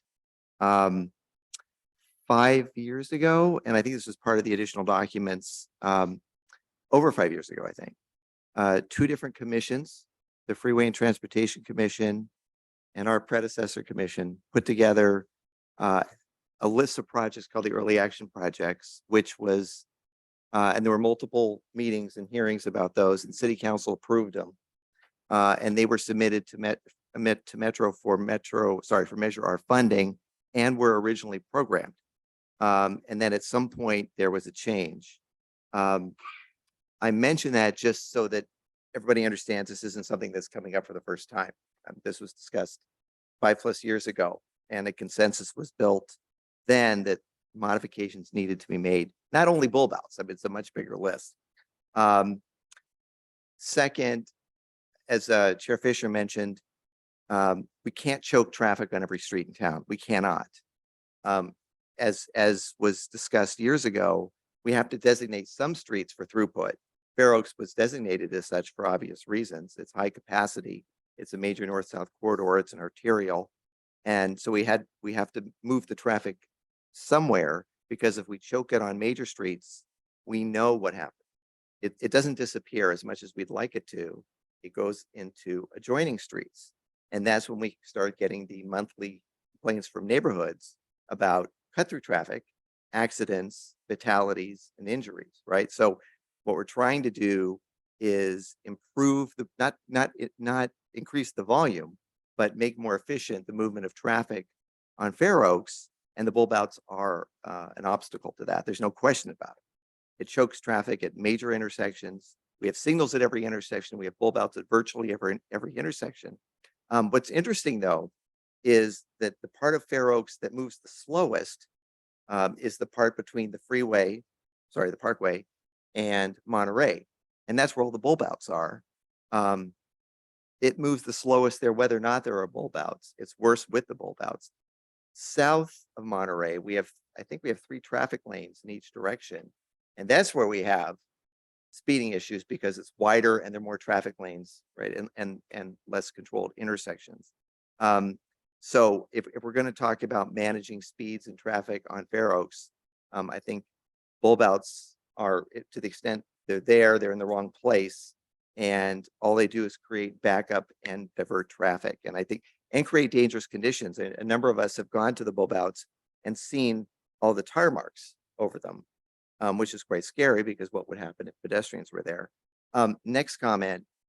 The bulb outs do not save that much time in terms of crossing a street. It's a matter of a few seconds. And it's interesting. It seems to me that it's antiquated technology because some of the technologies that Walter mentioned, the thermal detection, and then in the staff report, the lead pedestrian interval, and it seems like there are other technologies out there that we're already deploying or contemplating deploying that would do a better job at protecting pedestrians than antiquated curb extensions that jut out into traffic. So I think we need to just think a little bigger, that there may be other solutions to the concerns we have about pedestrian safety than preserving the bulb outs in every intersection. And just to be clear, the suggestion was not that every intersection they be removed. Certain sections, the suggestion was that. And in others, it was modification. So I think, like Walter was suggesting, that I think there are ones that just need to be removed. They're dangerous, they back up traffic, and they don't create much incremental benefit. And there are others that perhaps do, that I think maybe we can look at and modify to make them work better for everyone. Let me just see if there's anything else quickly. I think that is it. Great, thank you. Within your 5 minutes. All right. We'll go to Commissioner Hughes. Thank you, Mr. Chair. Just to sort of dovetail off what my fellow commissioner said, one of the concerns is how do we, and we've had our fatal situation that occurred in July, how do we minimize the impacts on traffic cut through the GPS traffic that will try to shave off a few minutes or seconds from people's routes? One of the goals is to try to keep traffic where traffic should be. And we're not going to stop traffic. Right now, there are 31 million cars in the state. 563,000 are electric or growing. Yes, I want to impact the climate in a very positive way, but I don't think I'm going to get rid of cars overnight. And I do see the impact of EVs, but EVs are still going to be vehicles on the road. So how do we move them efficiently through the city so we don't have them back up on Meridian, Fremont, Oak, some of the cross through streets that we experience, Marengo. So getting traffic onto Fair Oaks in the most opportune and efficient manner in the safest way. And I do think that you mentioned earlier that we're not at liberty to use funds for bike lanes for this particular situation. But on page 2.9 in our bicycle plan, we specifically talk about our desire and goal to put bike support onto Fair Oaks Avenue. So I can see that being something that we will definitely move to. I think the other question we have to kind of come to terms with is the other moving component, which is the potential hook ramp, loop ramp. How does that impact, and how this would also configure? Because really what we're looking at is this being an artery that connects our region south and north. We know we have people dropping off at Valley, coming up Fremont. The minute they hit Huntington Drive, they have a tendency to want to go straight, cut through right by the high school, right by Holy Family, going up into the residential area, continuing on to the northern part to Columbia. If we can get traffic off there onto Fair Oaks with the synchronization that we have put in place with the software, with the lights, we can move that traffic. The other interesting thing is because of synchronization, we can work it to work on the timings so that we know at certain times of the day, we might have more pedestrian traffic, and that we change it so we have our signals at a greater stop timing so that we we allow for the pedestrian traffic. At times when we know we're going to have a lot of north-south traffic, say north traffic, with people wanting to cut through us to go to the Rose Bowl, then we could synchronize our signals, which go all the way up into through Pasadena to get the traffic so we don't have the idling cars with emissions. I mean, there's a lot of interesting benefits. And to the point of the bulb outs, we can also modify, look at where it makes sense. I, as I mentioned, have had personal conversations and have been there, sitting there when delivery trucks are going over the bulb out because that street is so narrow and there's a larger car parked on the north side of Hope, and the delivery truck cuts over the bulb out because he can't make the turn to make a delivery to Canoe House, or at the time at certain points was Pet Delight. But I also think there's interesting opportunities for bulb out modification, looking at the post kind of configuration that is currently on Figueroa in Highland Park, where they have done that for pedestrian and also protections, which still allows the pedestrian exit, provides a structure of protection against vehicles for pedestrian safety. So I think there's a lot of interesting opportunities. I don't think anything's set in stone. I really appreciate the presentation, and I really want public and community engagement so we can look at all of these components and put together what will serve us as a city and as a region going forward. Thank you, Mr. Chair. Thank you. I will ask Commissioner Dunlap to time me because I've got several things to say, and if I go over 5 minutes, then I'll save it for the next round. Yeah, will do. And you know, sorry if I have a ton of questions. As I think I'm the only Fair Oaks resident in the room. So I think this is especially personal to me since I use that street and cross that street on a daily basis and have personal experience. And you know, I can share a little bit of my experience with living on a street that doesn't have bulb outs. It's easy to cut across and make a right turn on red to jockey between Fair Oaks and Fremont. We get a ton of traffic. We get a ton of people speeding and cutting through. I don't cross at the intersection on my street because it's the unsafest place to cross, because people turn and they come around the corner and they try to get between the two streets. And you know, we talk about making it you know, increasing the convenience of people turning right onto Fair Oaks. I think you're going to see, based on my experience on my part of the street, you're going to see an increase of traffic on those cut through streets, jockeying between the two streets. It's my personal belief that, I would say probably my professional belief, that we can't move traffic from Fremont to Fair Oaks. I don't think that we can do that unless you make it so inconvenient to drive up Fremont, unless you do raised intersections at every crossing, unless you do diverters on Meridian. You know, at 2 a.m. when there's no traffic on Fair Oaks at all, people take Fremont, and they take it because it's the most direct route. So I think it's noble to try to move traffic over there, but I don't think it's possible. I think it's the Braze paradox, and you know, I think it's just you're going to induce demand. So my experience is that living between those two streets, if you increase the capacity of those two and your ability to make turning movements there, you're just going to increase the traffic on the side street. Another question I have for Ted is kind of like, after the public outreach, and I hope that there is some specific outreach to the businesses and residents on Fair Oaks. I don't have kids. I'm not going to go to the South Pasadena Middle School. And I'm probably not going to be able to make it to the farmers market. So I hope we have some sort of specific meeting or outreach. What does the decision-making process look like for this?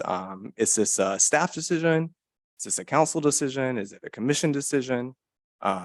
You know, it sounds like KOA is going to bring some designs forward, and, you know, everyone's going to weigh in and provide their input on it. Sure. Well, ultimately, everything's a council decision because, Mhm. you know, when we actually get to the, you know, at the very end of the process, when we get to the construction phase, we have to approve that work and do it through that method. But I think largely, you know, as that process goes, the way I think this should be what we're doing tonight is having staff facilitate the work of expert consultants to inform us, bring that, get some public feedback, including residents who are commissioners, and try to mix that into, one big set of information that we just basically, once we have it all outlined and understood, and that's really the idea, there is actually, hopefully no voice goes unheard, Right. is to start to make recommendations based on all that feedback, ultimately for a decision about what to do. So ultimately, yeah, a council decision on the final scope of the project. Yeah, I mean, we can't leave it to the council to make, all the intricate Right. decisions. We have to make recommendations. What type of pull box you're gonna use and that sort of Exactly, thing. yeah. And then there might Be be there all some night. direction there, but that's how it would work. What about, I share the concern around, especially specifically the curb extension at Monterey and Fair Oaks when you head southbound. There's usually not parking in front of the Vons, so people do assume it's a right turn lane. Is there something that could be done there with some sort of vertical element in an interim? For example, like a K71 plastic bollard that could just be put there. I know we purchased if I'm not mistaken, we purchased the planters for the Slow Streets project, right? And those are just sitting in storage. Could one of those go there? If there is if there's a safety concern for people driving up on that curb extension, let's get out there tonight and do something. We got plenty of planners to place places. So Right. you're talking, and just, I know that we want to get back onto the comments, but you're, just so I can write it down, where are you talking about? At Fair Oaks and Monterey, in front of the Vons. When you head southbound, there's usually no one in that parking lane, so everyone assumes that the parking lane is It's a the driving right turn lane, and then they get that's- to the, That's okay. really low. Understood. Curb extension. But all in all, I do agree that they should be redesigned. But I definitely do not think that they should be removed, at least not at this point with any of the data that I've heard. Thank you. Okay, a few comments from me. And if I go over 5 minutes, someone tell me. Walter, you mentioned thermal detection for bikes. Is that different than infrared detection? I think so. That's what the vendors tell me. Okay. I think that's a notable improvement for those who use bicycles. I know in my experience with Los Angeles and Culver City, we used to try to design so that they would land right on the where we had a little embedded wire. And then they wouldn't land exactly in that zone. They might stop a few feet ahead of that. Then we put a little pavement marking on there. This is stop here to get the green. But I think having the thermal detection is a real improvement. Regarding the pedestrian detection, it's my understanding that you'll upgrade it to go to accessible pedestrian detection. Yes. And have you seen the wave where you could just wave your hand in front of it instead of pressing the button? Yes, I've seen that, and they were popular among cities during the pandemic when people, when there was a fear of touching buttons. We haven't decided on the technology. Okay, I'd like you to consider that.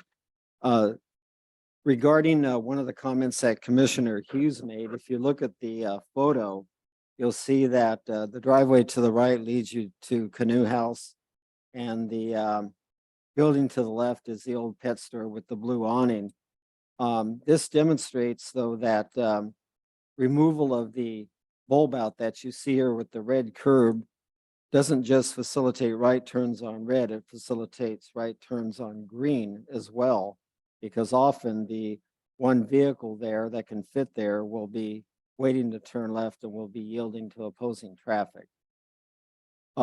Regarding the comment on right turn in red, some people believe that it causes extra conflict, and there are conditions that do that, but consider for a moment that if this black car doesn't turn right on red, then the car is going to turn right on green where there are pedestrians in the crosswalk to his right. So it's a trade-off. I'd like you to go to page 27 of the report, Liana. There's a photo there.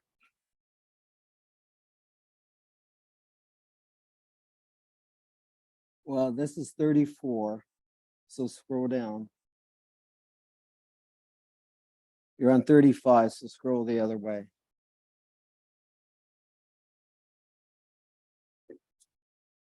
Okay, slow down. Yeah, let's stop right here. Maybe it's the same photo we just looked at. But you can see what's wrong here with this bulb out. Now, I'd like to ask Walter, and if you don't mind, I'm calling him Walter because I've known him for 40 years. So if you can forgive the informality. What is wrong with this bulb out here is it has no length to it. If you just bulb out for the curved portion of the curb return, it really doesn't give you anything to work with. In the highway design manual, and correct me if I'm wrong, Walter, there's a generic design for a bulb out. And it shows the extended sidewalk, the radius, and it shows the widened sidewalk extending for some distance beyond the curb return. And then it shows a smooth transition so that a vehicle could traverse it. What you have here is this bulb out ends abruptly after the end of the curb return and is not very beautiful with that sudden truncation. The other thing that's wrong here is for street sweeping, when a street sweeper is coming along the edge of the curb line, the brushes are going to miss this little angle area right here. So there'll always be dirt or debris that tends to collect there. The other thing wrong with these bulb outs is you look at the height of them. They're about 3, maybe 3.5 inches high. That doesn't stop a vehicle, especially it doesn't stop a vehicle that has suddenly abruptly come up against this bulb out here. That's unexpected. And so it doesn't stop a vehicle. And that's not, that's high risk for pedestrians. I think you had a good idea that I think this city should explore, this commission should explore, and that is consider far side bulb outs, but at critical locations, not to eliminate the near side bulb outs. Because at locations like at Monterey Road, at Mission Street, at Grevillea, where the freeway ramps are, you don't want to impede and constrict traffic at those locations.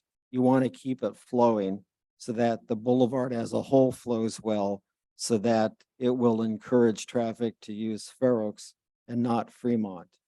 But on the other hand, at other locations, look to the middle picture where you have Oxley or maybe some other location. It may not be as critical that you facilitate right turns with the right turn lane at that location. So I think looking at the far side bulb outs and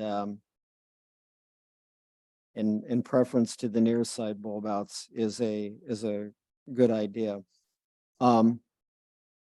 There's another type of problem we have with the existing bulb outs. And I thought we had a photo of Mission and Fair Oaks here, but I guess not. Do you know? No. Okay. Well, if you can picture, we have a far side bus stop and we have a bulb out, which is nice. But the bulb out extends out so far that the buses block vehicle movement.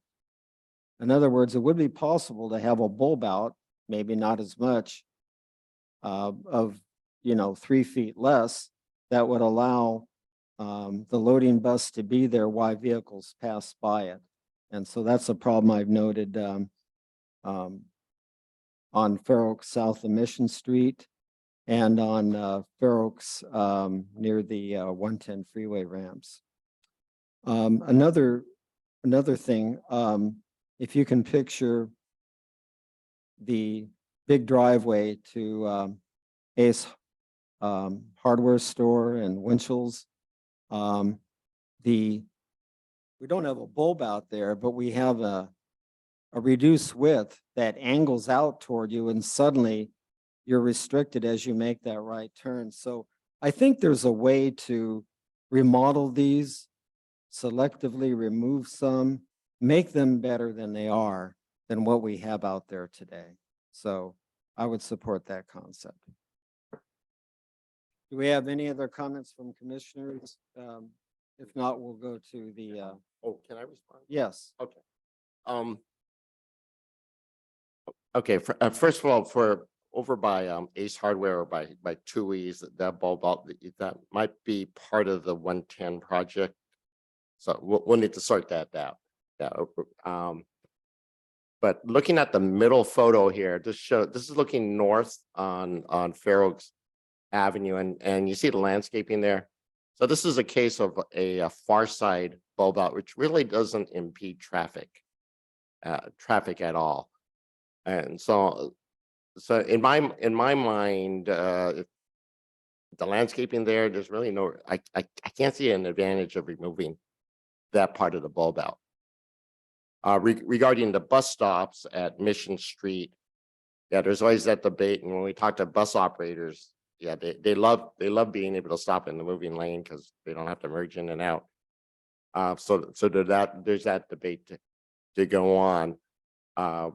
But let's otherwise, when there's no bus there, really that bulb out works okay.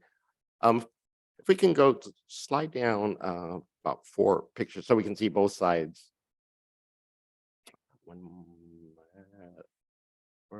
There. Okay, so in this case, the far side bulb out would be by the blue awning, and keeping that bulb out, I don't see a problem with keeping that. So now the recommendation is on the near side bulb out. By the way, the bulb out that seems to get hit the most is the one at Mission in front of Chipotle. And that one you don't have good visibility. It's under the trees. It's hard to see. If any bulb out needed to be trimmed, it would be that one. But one thing I would point out, so this is a bulb out going into the side street, into a minor street. And we're looking at the one right in the center in the photo. And it just hit, and it didn't just hit me. I saw it from the day these bulb outs came in. The bulb outs into the side street actually affect traffic more on Fair Oaks than the bulb outs into Fair Oaks. And it has to do with signal timing, signal operations. The fact that one car you see in the photo, if it decides to go straight or left, it impedes the movement behind them. And it requires, because these signals are actuated, it requires more time. It takes away time from Fair Oaks Avenue. And in fact, if this car were turning right and made a right turn on red, then the signal doesn't even have to turn red for Fair Oaks Avenue. So just in my mind, it hits a bulb out into the side. If you're looking to improve traffic on Fair Oaks Avenue, you gain more by removing this bulb out that's shown in the photo here on the right side than the bulb outs in front of where the green awning is across the street on Fair Oaks Avenue. It turns out there, the bulb outs do impede right turns off of Fair Oaks, but you got 2 lanes on Fair Oaks. And really the only impedance comes, the impedance is pretty minor, but whereas this bulb out shown in the photo here would have the most impact. So Are you suggesting removing the one on the right side or on the left side? moving the right side on the side streets for most bang for the buck. If you're going to remove doing any trimming at all, if you're only going to do one, it'd be the one on Mission Street in front of Chipotle. But similar ones on side streets, you can gain the most benefit there. Whereas keeping on Fair Oaks Avenue, I see the benefits of near side bulb outs. It does shorten the crosswalk a bit. It does impose some side friction, and it does its job in traffic calming, and it really doesn't hurt traffic that much. You're rarely there's rarely do I observe cars getting stuck behind cars turning right on Fair Oaks Avenue. Whereas, you know, if I'm going east-west, yes, motorists are impeded, slowing at and there more delay for them, and as a result, it actually slows down Fair Oaks Avenue.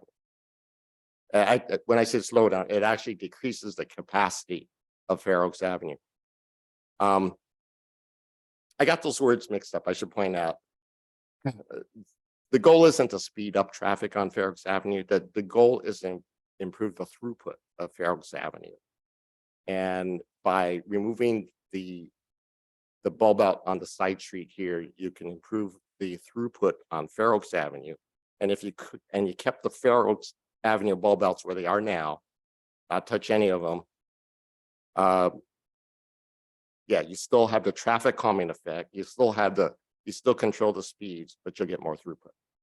Walter, are you in agreement though that with bulb outs after you extend the curb return, it needs to have some extension of the sidewalk before it returns to its initial width? Okay, so in the photo here, if we were to trim only the near side where that red curb is, yeah, that it would follow the original gutter line. And yeah, we would need to modify the whole curb return. But still you would keep still keep most of that far side bulb out. Let's say this was Mission Street, and let's say we were looking in front of where Chipotle is. If you were to trim this, yes, you would need to trim a little bit of the corner, but you'd still keep that bus stop that's on Fair Oaks Avenue when you wrap around, when you make the right turn. Well, do you agree that you need at least 20 feet of widened sidewalk before you return back to the old curb line? I'm not sure I understood your answer to that. Yeah, it would look halfway of what it used to look like before. I'm not quite clear what dimension you're Okay. talking about. Curb return, and then you extend the sidewalks, and then you return to the former width. Or maybe I could see you after the program and I can draw a picture for you. Okay. It's like as shown in the Caltrans Highway Design Manual. Okay. Excuse me, I do have just like one or two more comments. Yes, what we'll do is we'll go to public comment, then we'll come back to the commission for final comments.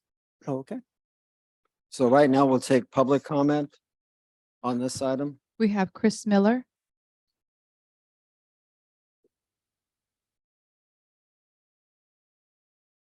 All right, thank you, commissioners and Councilmember Plymouth, Director Gerber. Like a lot of my fellow residents, I share, I think, a great appreciation for the walkability that makes our city so unique. On a lighter note, I noticed that right behind us we have a beautiful picture of people strolling down Diamond rather than zooming down Huntington or Fair Oaks, as the case might be. But I think that there seems to be a bit of a gap here in just a fundamental approach to how we're dealing with some of the problems of traffic in our city. There's been a lot of discussion of, well, the traffic is going somewhere, right? There's going to be X number of cars. We're either putting them on Fair Oaks or else they're going to, go right down my house. I mean, one point I would say off the first thing is that there are a lot of people that live on Fair Oaks. And it's not entirely fair to just try to shuttle all of the traffic onto our busiest streets. I think we need to give people more and more opportunities to be using other modes. And I know that's not a process that's going to happen overnight. I certainly appreciate the challenges in that. But I think a step like this, where we talk about actually removing some of the protections that have made Fair Oaks north of Monterey a bit safer, is something that I'm strongly in opposition to. I think we need to be looking more at the city and looking at ways that we can actually encourage more and more people to walk. Give an example. I go to a lot of the businesses on Huntington, but I never walk there. It's not a very pleasant experience. I do walk to a lot of the businesses and probably spend a lot more money on the businesses on Fair Oaks as a result.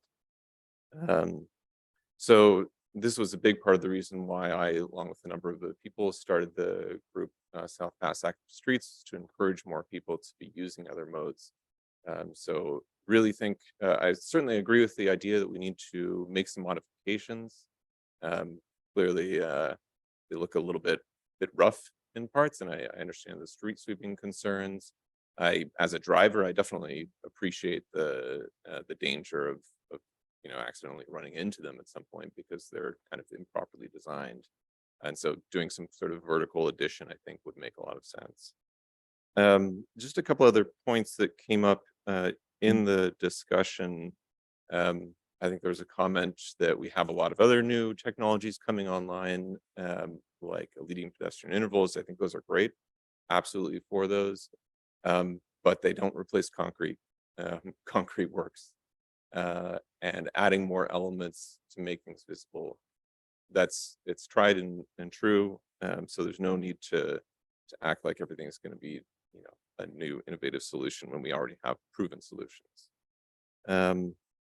And on the topic of the bulb out around the bus, I could be wrong, but my assumption is that that was a design choice to make that in-lane boarding, so that the bus wouldn't have to take extra time to get back into traffic. That's as far as I understand, it's a pretty common tactic to help, again, encourage more people to take other modes of transportation. So in summary, I think absolutely agree with the approach to upgrading the bulb outs, and to finding other creative ways to use the funding to free up some funds from other pools.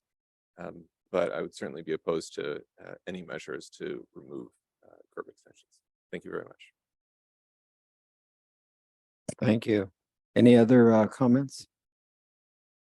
Rima, Bamia,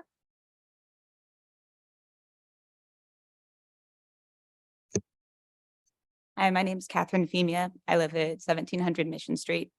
I'll start by saying this is my first time coming to this meeting. I really appreciate the nuanced conversation that you all had here. I'm going to start by giving the remarks that I had planned based off of the sort of the public display of this that I saw. I live near Garfield Park.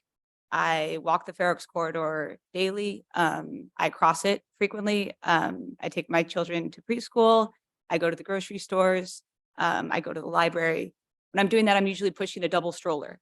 For those of you guys who aren't familiar with the double stroller, they're heavy, they're cumbersome, and in my biased opinion, they keep precious cargo.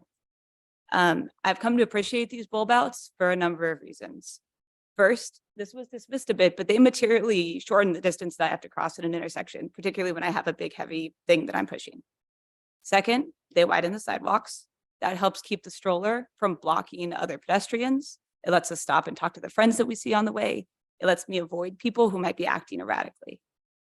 And third, and most importantly, and again, something that I don't think was discussed much, was that they help provide a clear line of sight for oncoming vehicles.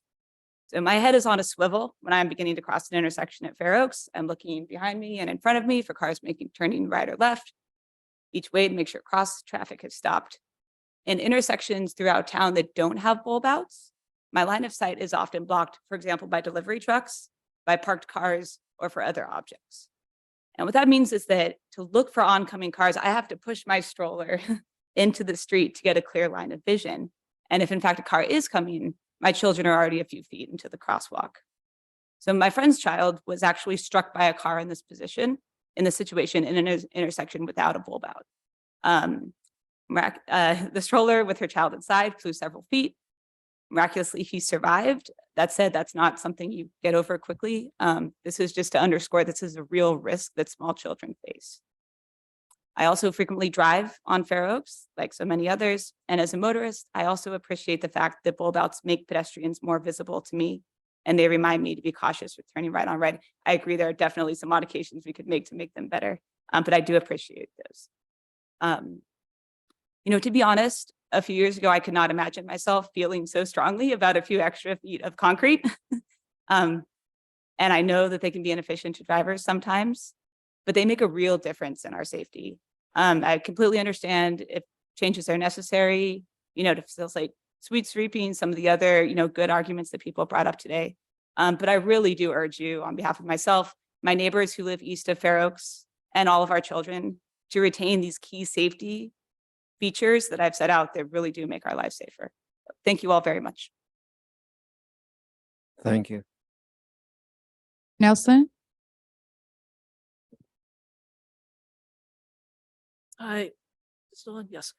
Hi, I'm Tucker Nelson. I'm from Amberwood. And this is kind of my vision for this area.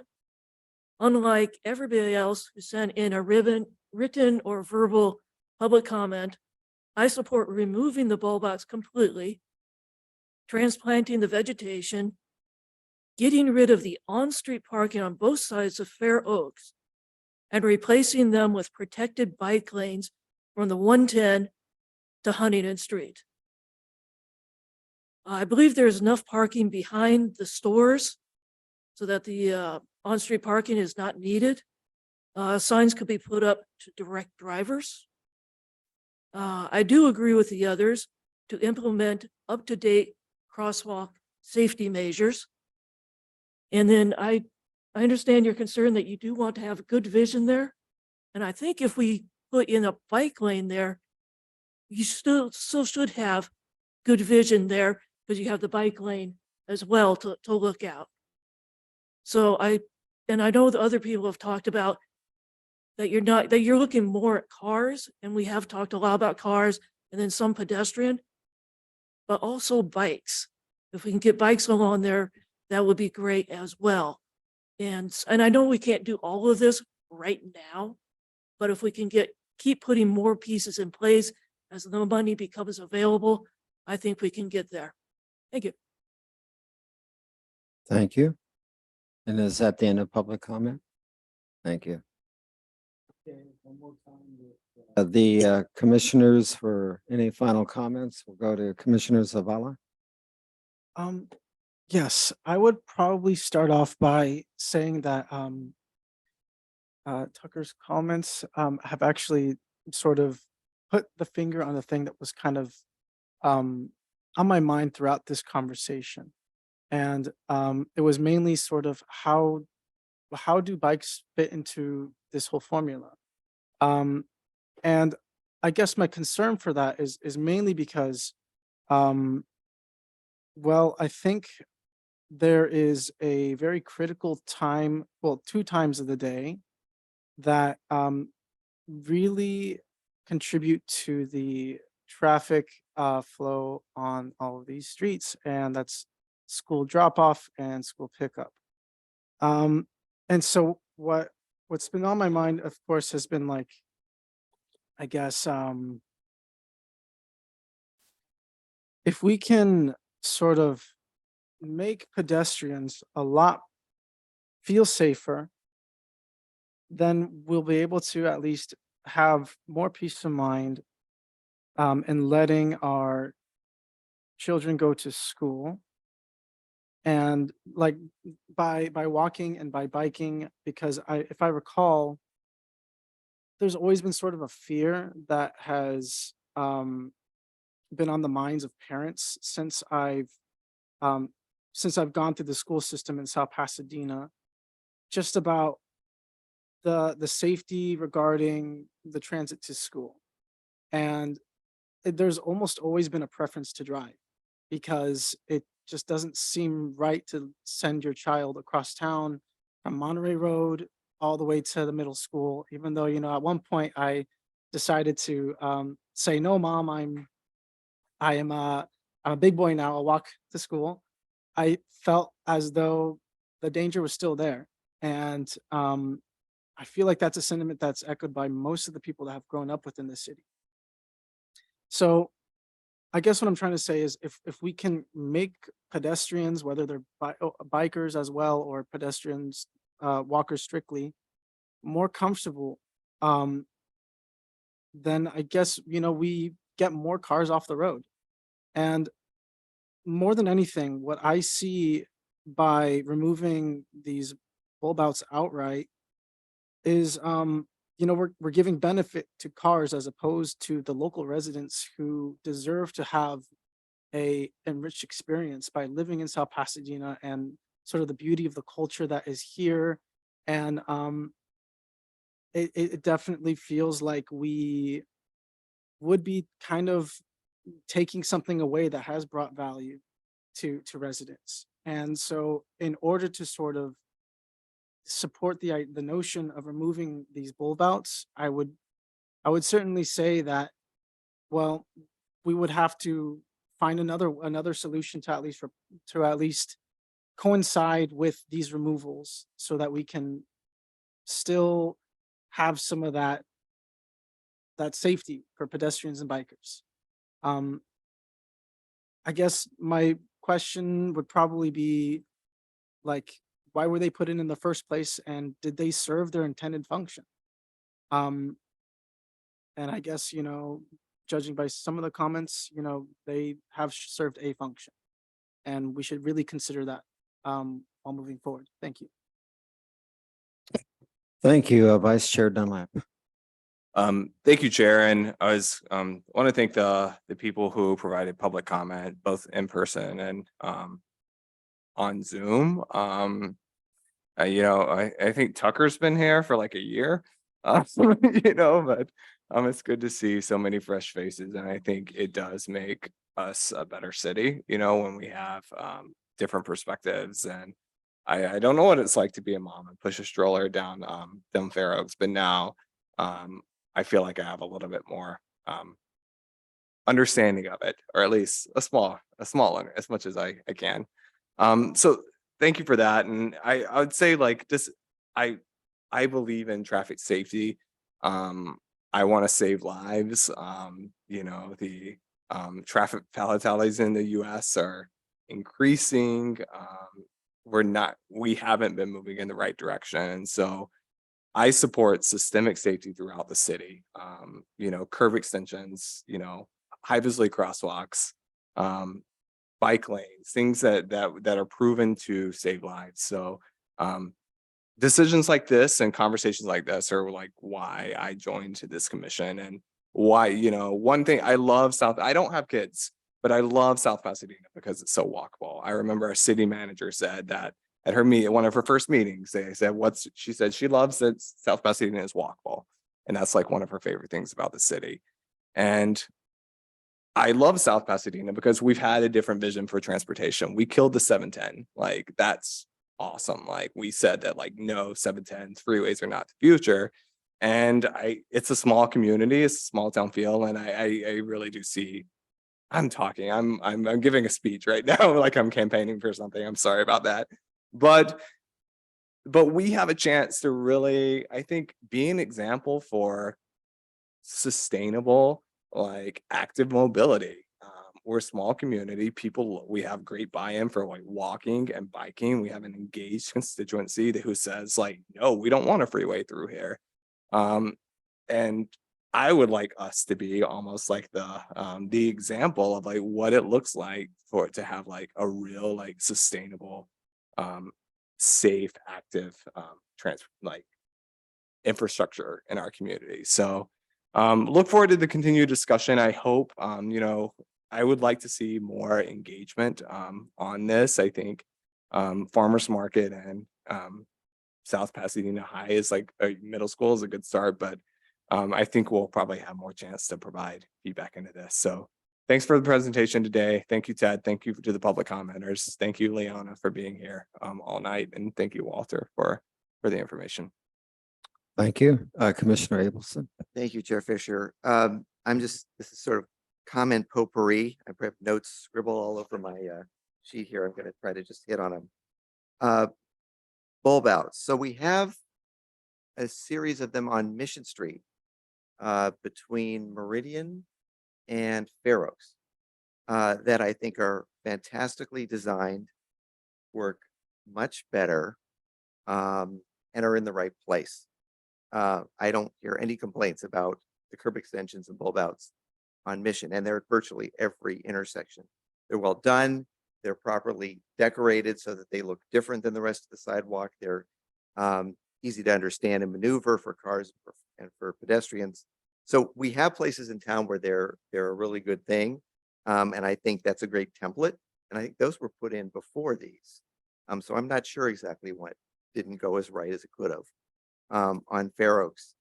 But I think those are designs to look at with whatever we do on Fair Oaks. I don't know if any of us was around when these bulb outs were conceived and designed. Certainly we were here when they were implemented. I don't know what triggered them other than vague notions of pedestrian safety. I guess I don't know because we weren't around. We don't know what the reason for it was. I'd be interested to know, was there a problem then that these were designed or tried to solve or attempted to solve? And has it been solved? I mean, there are a lot of arguments that have been made. Well, they make it safer. I mean, I don't know that that's the case. I read the police reports every week, and there are multiple accidents on Fair Oaks every single week.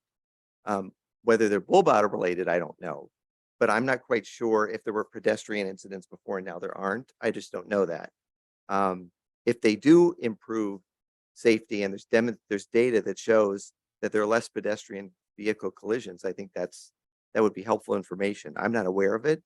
The comment that throughput would not change if the bulb outs were modified or removed on Fair Oaks makes little sense to me, because I drive Fair Oaks every other day, maybe not every day. But I see the backup of traffic on Fair Oaks behind people trying to turn right off of Fair Oaks onto the side streets. If there was a right turn area or pocket, they'd be separated from traffic and the traffic would continue to move. So, and certain locations were identified like Mission and Monterey, where it's a real problem. So I think there are locations where we have opportunities to remove them or make them better. And I think we should look hard at that.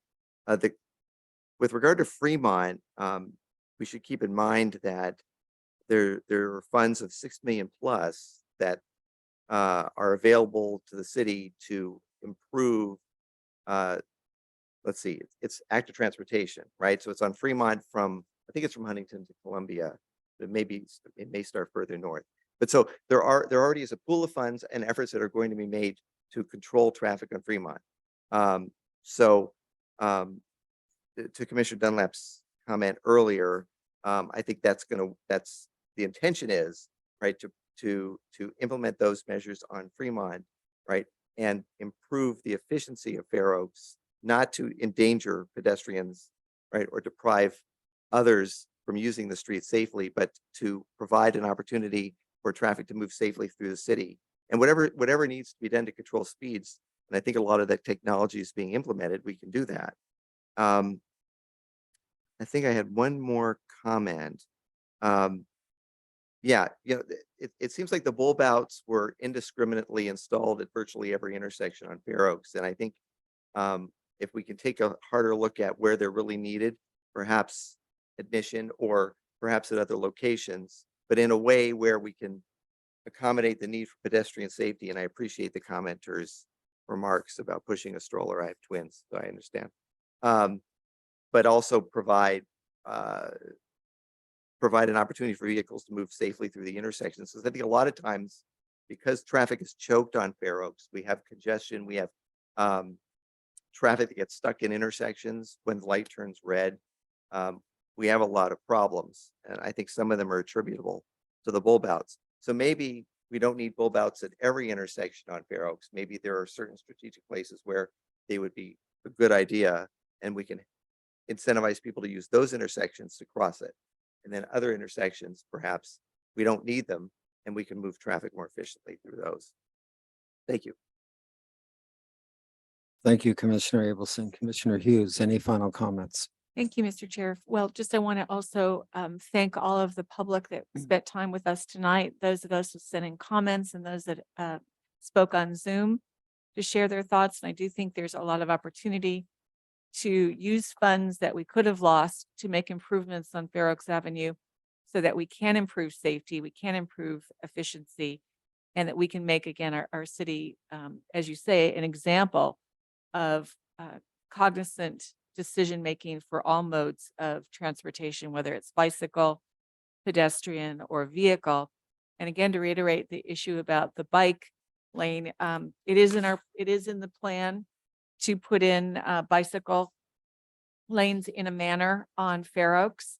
I think the question is, and Director Gerber said that these funds per se can't be used specifically for bike, but that we can, as we look forward, to explore, again, when we get the other components, when we improve what we're going to be doing on Fremont, improvements we are making on Meridian, what we're doing on Orange Grove, what we're doing on Columbia, all of these areas and all of the other projects, signals that we're looking at Garfield, all of these elements and these projects work together in totality to improve traffic safety, speeding, concept of making it a very sustainable, workable, livable city.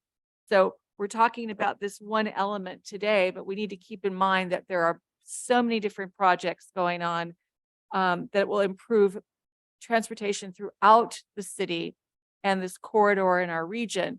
The other thing to keep in mind is at one point, and I'll always want to bring this up, our public works and streets budget was $8,000 a year. That was what the city used to allocate because the funds went to fight the 710 freeway and lawyers and all of that. We are really taking on what is 20, 30, 40 years of neglected streets, traffic, sidewalks, ADA needs that were put off because we didn't have the money to do it. So we're doing a lot of catch up and we're putting in new systems, new technology, taking fresh looks at the city and transportation as a whole. But unfortunately we're playing catch up. But I'm very, very proud of the city that it's really stepped up, putting the funds on the table, advocated and have fought to keep funds and to put funds into the brick and mortar and the hard costs of making the city and doing it appropriately so we can improve the city as we go on to the next 100 years with no freeway coming in. So I think there's a lot that's happening, but I think to also share with our viewers and our residents, the community and businesses, that this element is only part of what is taking place in the city as far as transportation. We need to keep that in mind. Thank you. And thank you, Mr. Chair. Thank you, Commissioner Hughes. I'd like to thank those who commented on the projects that we have, particularly on Fair Oaks Avenue, those who came in person and those who submitted letters. I think it needs to be realized that all of us are very concerned with the most vulnerable road users that we have, those who are pedestrians, and we're all pedestrians at one time or another, those who are bicyclists, those who use the buses, those who use light rail, and those who travel in vehicles. And keep in mind that improving one mode doesn't mean we sacrifice another. We can have traffic flowing on Fair Oaks Avenue. We don't want it to flow fast, but we want it to flow. And we can have proper facilities for bicyclists, and we can enhance the safety for pedestrians. And I think we can have it all. It's a win-win-win. I'll go back to a comment earlier regarding the bus stop, Walter, and I think generally buses go through the intersection on a green, and then they pull over on the far side and they load for 20 or 30 seconds. And by that time, the signal on, let's say, Fair Oaks is turned red. So generally they're able to get out while traffic on Fair Oaks is stopped. So I know if in a perfect world, perfect to the bus driver, if he never had to deal with yielding to vehicles on his side, he would. But I think, blocking traffic on the far side of a bus stop is really not the win-win. I think we can do better than what we have out there now with most of the bulb outs. I do like the concept of the far side bulb outs. I do like the concept of more landscaping. But these short, abrupt surprise bulb outs, I don't think contribute to pedestrian safety. So I think we can do better. And I think we'll continue to look at these, and with all the things that have been said today, we'll continue to look at how we can achieve all these objectives. So with that, I'll close this item. Anything further? No, I don't think you needed a motion on this, did you? Because this will be a continued item. Thank you. Oh, Chair Fisher, Yes. I'm thinking that Director Gerber might have wanted, and you can tell me if I'm wrong, some direction on some of these items in the staff report other than the bulb outs. The need for, I think the changeable message sign concept is something that you're moving away from, is the plan, right? Sure. And- So, I guess with this item, we've demonstrated our course, and that is something we plan on moving away from. So if there's no comment on that, we'll continue that way. If there's reinforcement for that or No, I'm just consideration. confirming. I'm no Um, objection. Ornamental poles and mast arms, that's in here too. I don't know if you need us to discuss it. Well, that's an interesting item because it's not listed in the funding. But it did make its way into, and it's a very short comment in a staff report at some point. And so we weren't planning on pursuing that Okay. due to the expense. No objection. So it's really just a correction for us. Okay. And then I was just wanted to, it's something that we don't have to talk about it tonight. The need for median nose modifications, it's not clear to me that that's a necessity.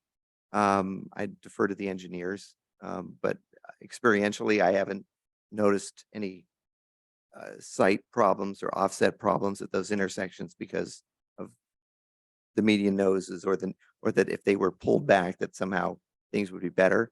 So something to think about. And then there's this discussion of traffic signal mast arm and cabinet controller upgrades and replacements. And I just wonder if that's needed, especially when we've already done some cabinet and controller work, and we've installed devices on the existing mast arms. So just to clarify that, and Walter, you can jump into, yeah, we don't need as much controller replacement as we had originally thought of this project because it was done in the preceding project. But as Walter had mentioned, the mast arms, they're, beyond their given life, they're not up to current design standards, and we don't lose the equipment that's on them. We just move it onto the new mast arms. So I don't know if you want to add anything to that, Walter. Just that signal poles don't last forever. Eventually, you're gonna have to replace them. So you have funding to do it. Okay. So I do have a quick question, Chair. Yes. Commissioner Dunlap. The cabinets, the art box cabinets, is the plan to retain those? I don't think we have any plan to change the cabinets. It's what's inside the cabinets that's being changed. Correct. We're keeping the cabinets. Okay. Because they worked fine as they were, and we changed the controllers inside of it. Yeah, we might make some other modifications, but the cabinets will stay. Okay. And then I guess for the record, I noted to you in an email, the date for the council meeting was incorrect in the staff report. Oh, yes. Thank you very much. And then also the presentation attached was not what was presented to council. So if you watch the council meeting, the slides are different than what's in our presentation, as well as what was in the council packet too. No, I pulled that from the council packet. No, if you watch the presentation, like you watch the actual presentation, the slides don't match what was in the packet. Oh, that's interesting. Well, so the one that we have is from the council packet. It has like the council packet numbers on the bottom of it. Right, but go to that's an go to the interesting thing. presentation and watch it. So Yeah, it's different. That's interesting. So I don't know if we have a copy of the presentation that was given, if it's different than what was provided. Yeah, it was. Yeah. Yeah, Okay. thank you. And then Commissioner Dunlap, you're correct. In writing October 21, 2020, I think at one point we wrote October 21, 2022, and so that's incorrect. It was October 21, 2020 that Yeah, item to was. help anyone else who's trying to go back and watch the meetings. Thank you. Okay, so now we'll go to item number 4, approval of the minutes.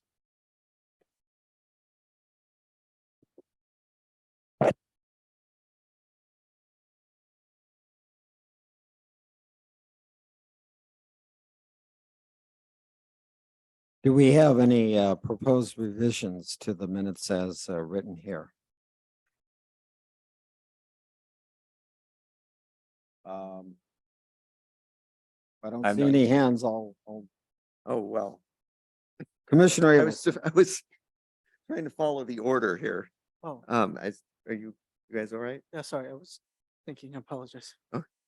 Um, so minutes, top of the second page, at least for me. The very last sentence there at the very top of the page says the project schedule for Mission Street is anticipated to be part of the city's 4th of July efforts. And this is talking about slow streets. I didn't quite understand that. So this is the project schedule for the Mission Streets, and this is the slow streets piece. Is The, anticipated Oh, to the be part- debut. Implementation. The debut or official launch, I think was the concept that originally we had talked about. Could it be, what could the initiation of the new decor, the new elements, all of that coincide with something that could be Oh, so used to promote? And originally we talked about the art crawl for the spring, but it won't be. So Director Gerber said that the goal would be to look at having it so it could be part of 4th of July. That the slow streets implementation, the planters, all of that, we would coincide to have it debut to coincide with 4th of July. So we could add the word implementation in front of Yeah. schedule. Would that work? Or we could say the slow street implementation debut. For how Mission about Street. the project schedule for Mission Street is anticipated to be implemented as part of. Is that okay? Yeah. All right. I just didn't, we're talking about scheduling, so I wanted to make sure we were clear. Then the next paragraph talks about the subcommittee regarding slow streets. We should probably add a sentence saying, so that's a very, very next paragraph, just at the end of that, after early 2023 period, Chair Fisher appointed Vice Chair Dunlap and Commissioner Abelson to this subcommittee or something like that. Am I making sense? You're on the second paragraph? Yeah, where it says discussion ensued. Okay. So you talk about creating it, but then I'm pretty sure you appointed us to be Yes. on it. So just Chair Fisher appointed Vice Chair Dunlap and Commissioner Abelson to be the members of this subcommittee, something like that. Sounds good. Okay. That's ticky tack. We'll pass it. Commissioner Communications, second paragraph, it starts Commissioner Abelson. At the very end, there's just in the website there, right after earthquake, add a B. Just to the extent anybody's going to read it. It should be earthquake brace bolt. Just the B is missing. Oh, okay. Then anybody's looking and under staff liaison communications, first line, Chair Fisher's comments that the next, this sentence was a little confusing to me. It says Public Works Director Gerber responded to Chair Fisher's comment that the next project will address the peak configurations, which is what the consultant KOA will be working on. So I'm assuming we're talking about the next Fair Oaks project. Is that what we're talking about here? Yes. So maybe just add Fair Oaks for project. And I just didn't know the peak configurations. I didn't know exactly what that. I think that was about peak traffic flows. That one of the questions was, yeah, how would, that we would, The peak traffic. To add traffic. That okay? could maybe do that. And while you're at it, put the apostrophe between the R and the S on Fisher's. Thank you. I was gonna say it, but I didn't want to. Yeah. I think so, yes. That Agreed? You mean flows? I want to make sure it reflects Well, what you I meant. think we could reconfigure the whole thing. That the whole point was that the question was to bring up Fair Oaks, and that Director Gerber said that this, as we discussed tonight, this project would be on our next agenda. Okay. I don't know how we want to word that, but we could say the north-south corridor on Fair Oaks project. Fisher inquired about the north-south Fair Oaks project, and Director Gerber said it would be on a future agenda presentation or meeting. So instead of the peak configurations, we can say we'll address the Fair Oaks Avenue. Fair Oaks Is it- Avenue improve more, Fair Oaks Avenue more improvements? Fair Oaks Avenue improvements. It works for me. If you're happy, I just want to make sure it made sense. Okay. That's it. Anything else? Any other comments on the minutes? Okay, I would move that we approve the amended minutes. Second? okay, moved by Commissioner Hughes, seconded by Commissioner Abelson. All those in favor say aye. Aye. Okay, unanimous. And we'll go now to item number 5, City Council Liaison Communication. Good evening. I'll be brief. Tomorrow we have the city council agenda with a number of items. We're moving along a couple of the major code amendments that we've approved, including PFAL management, zoning code, building code amendments that are required, some parcel map things that we need to do. And then on the action item, we have a procurement of looks like automated license plate reader cameras for 13 intersections across the city. This is an automated system that will allow police to track vehicles that have been identified as potentially being in a criminal burglary situation. This has been vetted through the Public Safety Commission. There's very strong parameters on data usage and collection from these cameras. And it's been effective in many neighboring jurisdictions, most notably San Marino, and they have, strong double-digit decreases in the number of burglaries they're experiencing when these camera systems are installed. So that's the staff recommendation, and we'll take that up. Council also is reviewing and potentially approving the 2022 sewer system management plan. This is part of sort of the comprehensive big planning that it was done over the summer by a consultant involving both assessment and operations, maintenance, and replacement of all of our water and sewer infrastructure. And this is the management plan we need to submit to the state. We've identified 18 different segments that are poor or very poor and need immediate attention.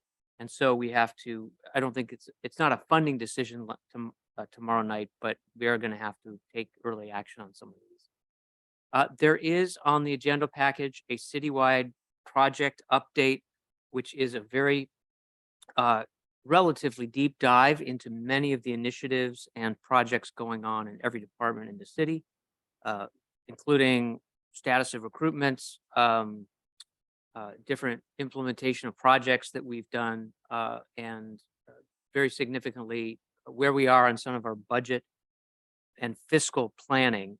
Most notably, it's projected that we're going to start the audit process in next week, November 22nd, which is 6 months earlier than last year, and which was a huge jump from prior years. So we're making leaps of improvement here in the audit, fiscal, and financial reporting systems. So thank you for letting me step you through all that.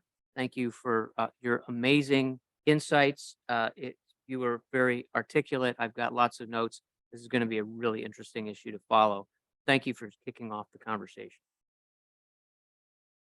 Mr. Chair, may I ask one question? of Yes, Councilmember? yes. The digital license plate reader project program, is that a grant funded project or is that something we're funding ourselves? I don't think I don't think it's grant funded. I don't know if we have a dedicated fiscal source for that. Let me just look. I think it's just going to be general fund. Okay. Just curious. Okay, thank you, Councilman. Yeah, thank you. Thank you. We'll go to Commissioner Communications, Commissioner Zavala. Anything you want to report on? Not at the moment. Thank you. Okay. Commissioner Dunlap?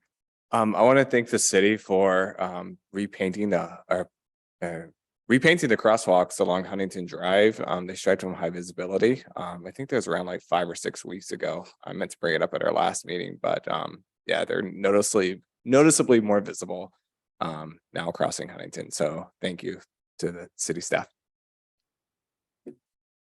Okay, thank you, Commissioner Abelson. Thank you, Mr. Chair. I want to first say I uncharacteristically did not say thank you during my last round of comments on the Measure R North-South Corridor projects. And I wanted to thank Director Gerber, Walter, I forgot your last name. I apologize. It's been a very long day. Liana, and most importantly, everyone that showed up. I think it's fantastic when people share their personal experiences, whether it's written, Zoom, or live. It's really helpful. And it certainly adjusted my thinking on certain things. So I wanted to thank everyone for their time on that. One of the reasons it's been a long day is the first thing this morning, I met for 45 minutes with a number of residents of Orange Grove between El Centro and Monterey.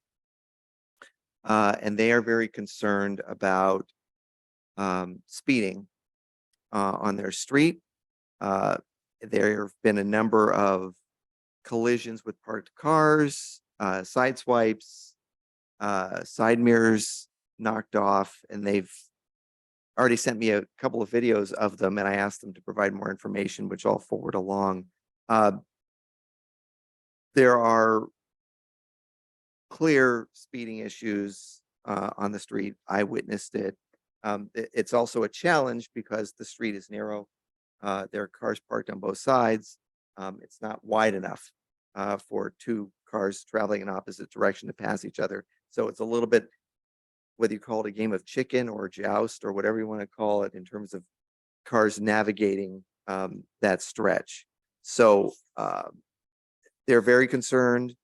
I will share with staff what they've sent me. I think it's something we need to certainly add to our list of concerns and things we need to look into and think about. Clearly, there have already been a number of issues. And I think there might be things extremely short term that we can do. There are things longer term that we can look at. But I'd like us to keep that on the radar and to discuss it at a future meeting and where they can come and share with the commission their concerns, and we can perhaps talk about potential remedies or things that staff can study or look at, because it's a heavily traveled street. And I will say, by the way, and that'll end, that they were very appreciative of the installation of the traffic signal at the intersection of Orange Grove and Monterey. I went into the meeting a little nervous but they were very appreciative that they said it was a very concerning, dangerous intersection beforehand, and they're very happy that it's there. So that was good to hear too. They're appreciative of what's been done, and they're looking for some assistance on their street with speeds. Okay, thank you. Thank you, Commissioner Abelson. Commissioner Hughes. Just again, thank everyone for coming tonight, sharing their thoughts. It's always an enriching experience when we get to hear people's personal stories and experiences. One thing to kind of throw out there to really put a monkey wrench into things, as we conceive, maybe perhaps rethinking our bulb outs or the noses, etc. Maybe we can also look at what kind of materials are out there that are permeable. because if we are going to do some construction, to look at some of these, there might be permeable opportunities for water capture or absorption, so that we're not just creating the runoff if we're going to do some of that, because there's a lot of new materials that are out there, some opportunities as we would configure these. Or like a salt well, so that, but again, we've got strollers and things, but there might be ways to think about it and do it as we look at the design. Also, I'm going to always keep my foot on the pedal to kind of push on, and I know you're going to come back to us, Director Gerber, with the street surface resurfacing and street plans, so we can kind of look at those as going forward. I've been hearing from various constituents saying, gosh, when's my street? Where's my street? I need my street fixed. So I know that a lot of people talk about that. And I know you've got designs and things in the works, but if we can kind of start getting ahead of it and look at the time frame, we're going to analyze the street conditions again and all that kind of stuff, so we can keep that on our radar. But also to thank you again, how much appreciative I am personally, and I think the commission is as a whole, for the wonderful update list of projects. Because for a lot of years, things would just disappear. What happened to, wasn't that something we were, and turnover, and then people forget. So it's also a great testament to have this as a record as we go forward, as people change, personnel changes, commissions change, to have this history of what we've done and what's being pursued. So thank you. And thank you, Mr. Chair. Thank you. And originally, I didn't have any comments to make under Commissioner Communications, but Commissioner Abelson reminded me of something regarding Orange Grove Avenue between Monterey and El Centro.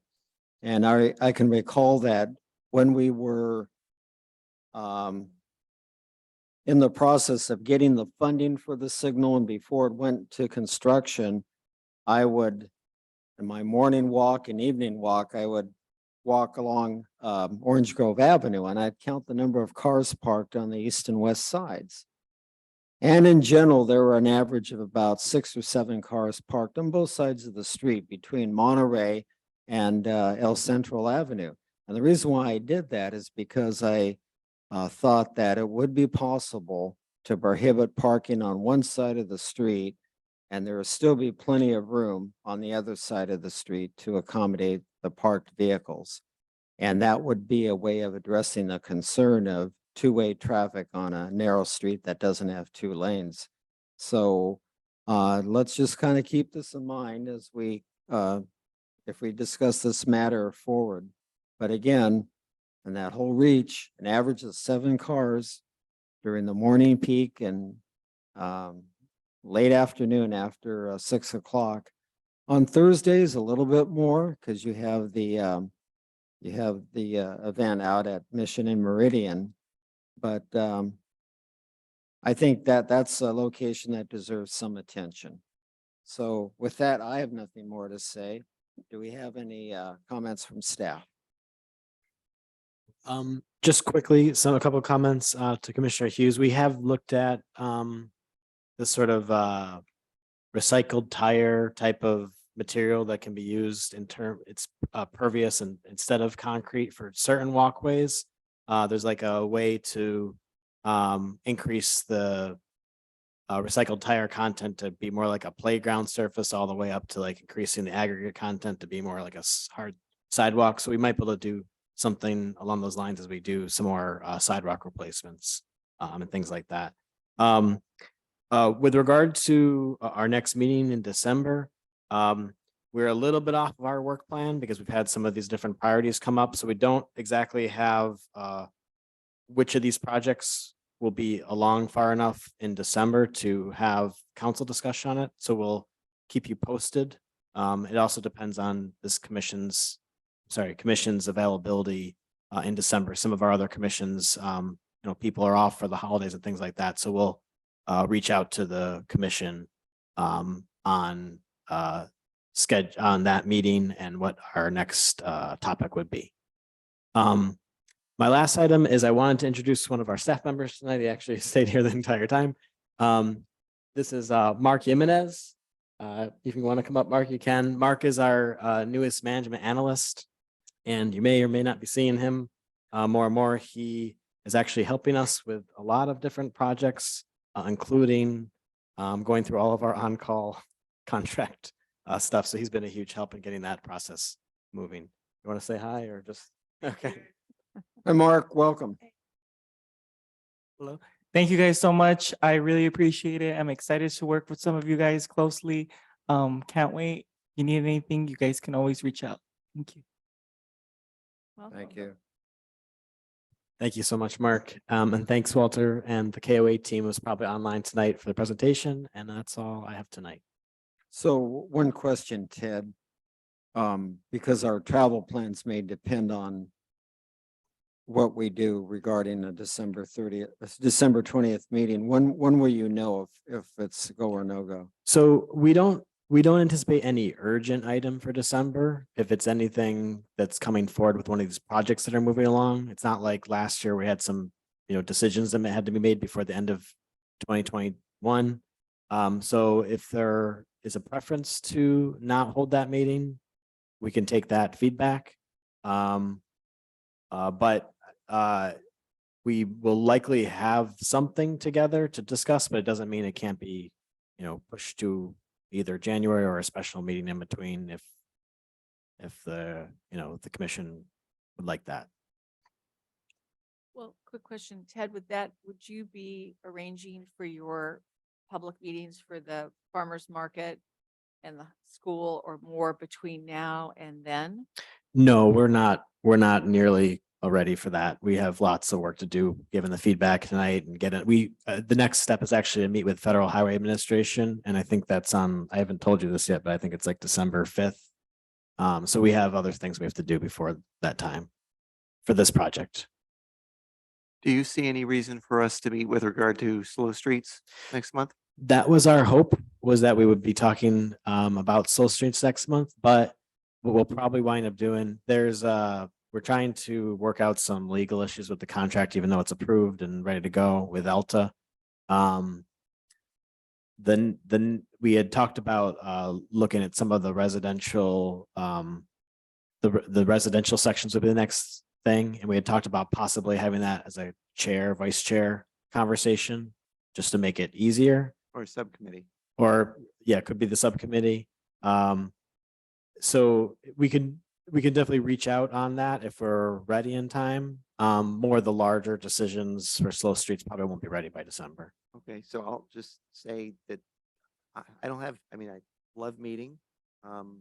But if there isn't any need to meet, then we don't need to meet just to have a meeting. If you don't have any action item for us for next month, or it isn't something that has to be decided next month because there's a council meeting shortly thereafter or something like that. There is a council meeting the next night, but But there's nothing for us. we're not planning a transportation item. Certainly we only get 12 meetings a year. So we try to get, like tonight, we had a big discussion we had to have. So we try to get those on the schedule, but we don't have anything that's urgently has to be done in December at the moment. What about Ramona? Will that be something you'd be looking at right then? Because school will be on break. Would they go out the 18th? He's looking at Fremont. Also, but I meant Ramona, if he's gonna do the implementation and meetings on trying to reconfigure while the school's on break, the 28th would be during the break, whether you would report anything back. I don't know. Sure. We don't anticipate we need commission feedback on that. We think we can largely handle it with the direction we have and as a staff operational component. Certainly we'll give you an update on that, but we don't think we need your input on it to resolve the issue. And also with participation from the public too, if we have an item that they want to participate on, to have a meeting the week before Christmas, it might limit who from the public can join. Right. Right. November and December are difficult commission meetings. We already started moving things around for the other commissions we have. So we don't have to solve this tonight. I just want to give us a update that we'll keep in touch. We can schedule this offline. We have to make travel plans and such, so I think we want as much certainty as possible. Shall the default condition be that we meet on December 20th?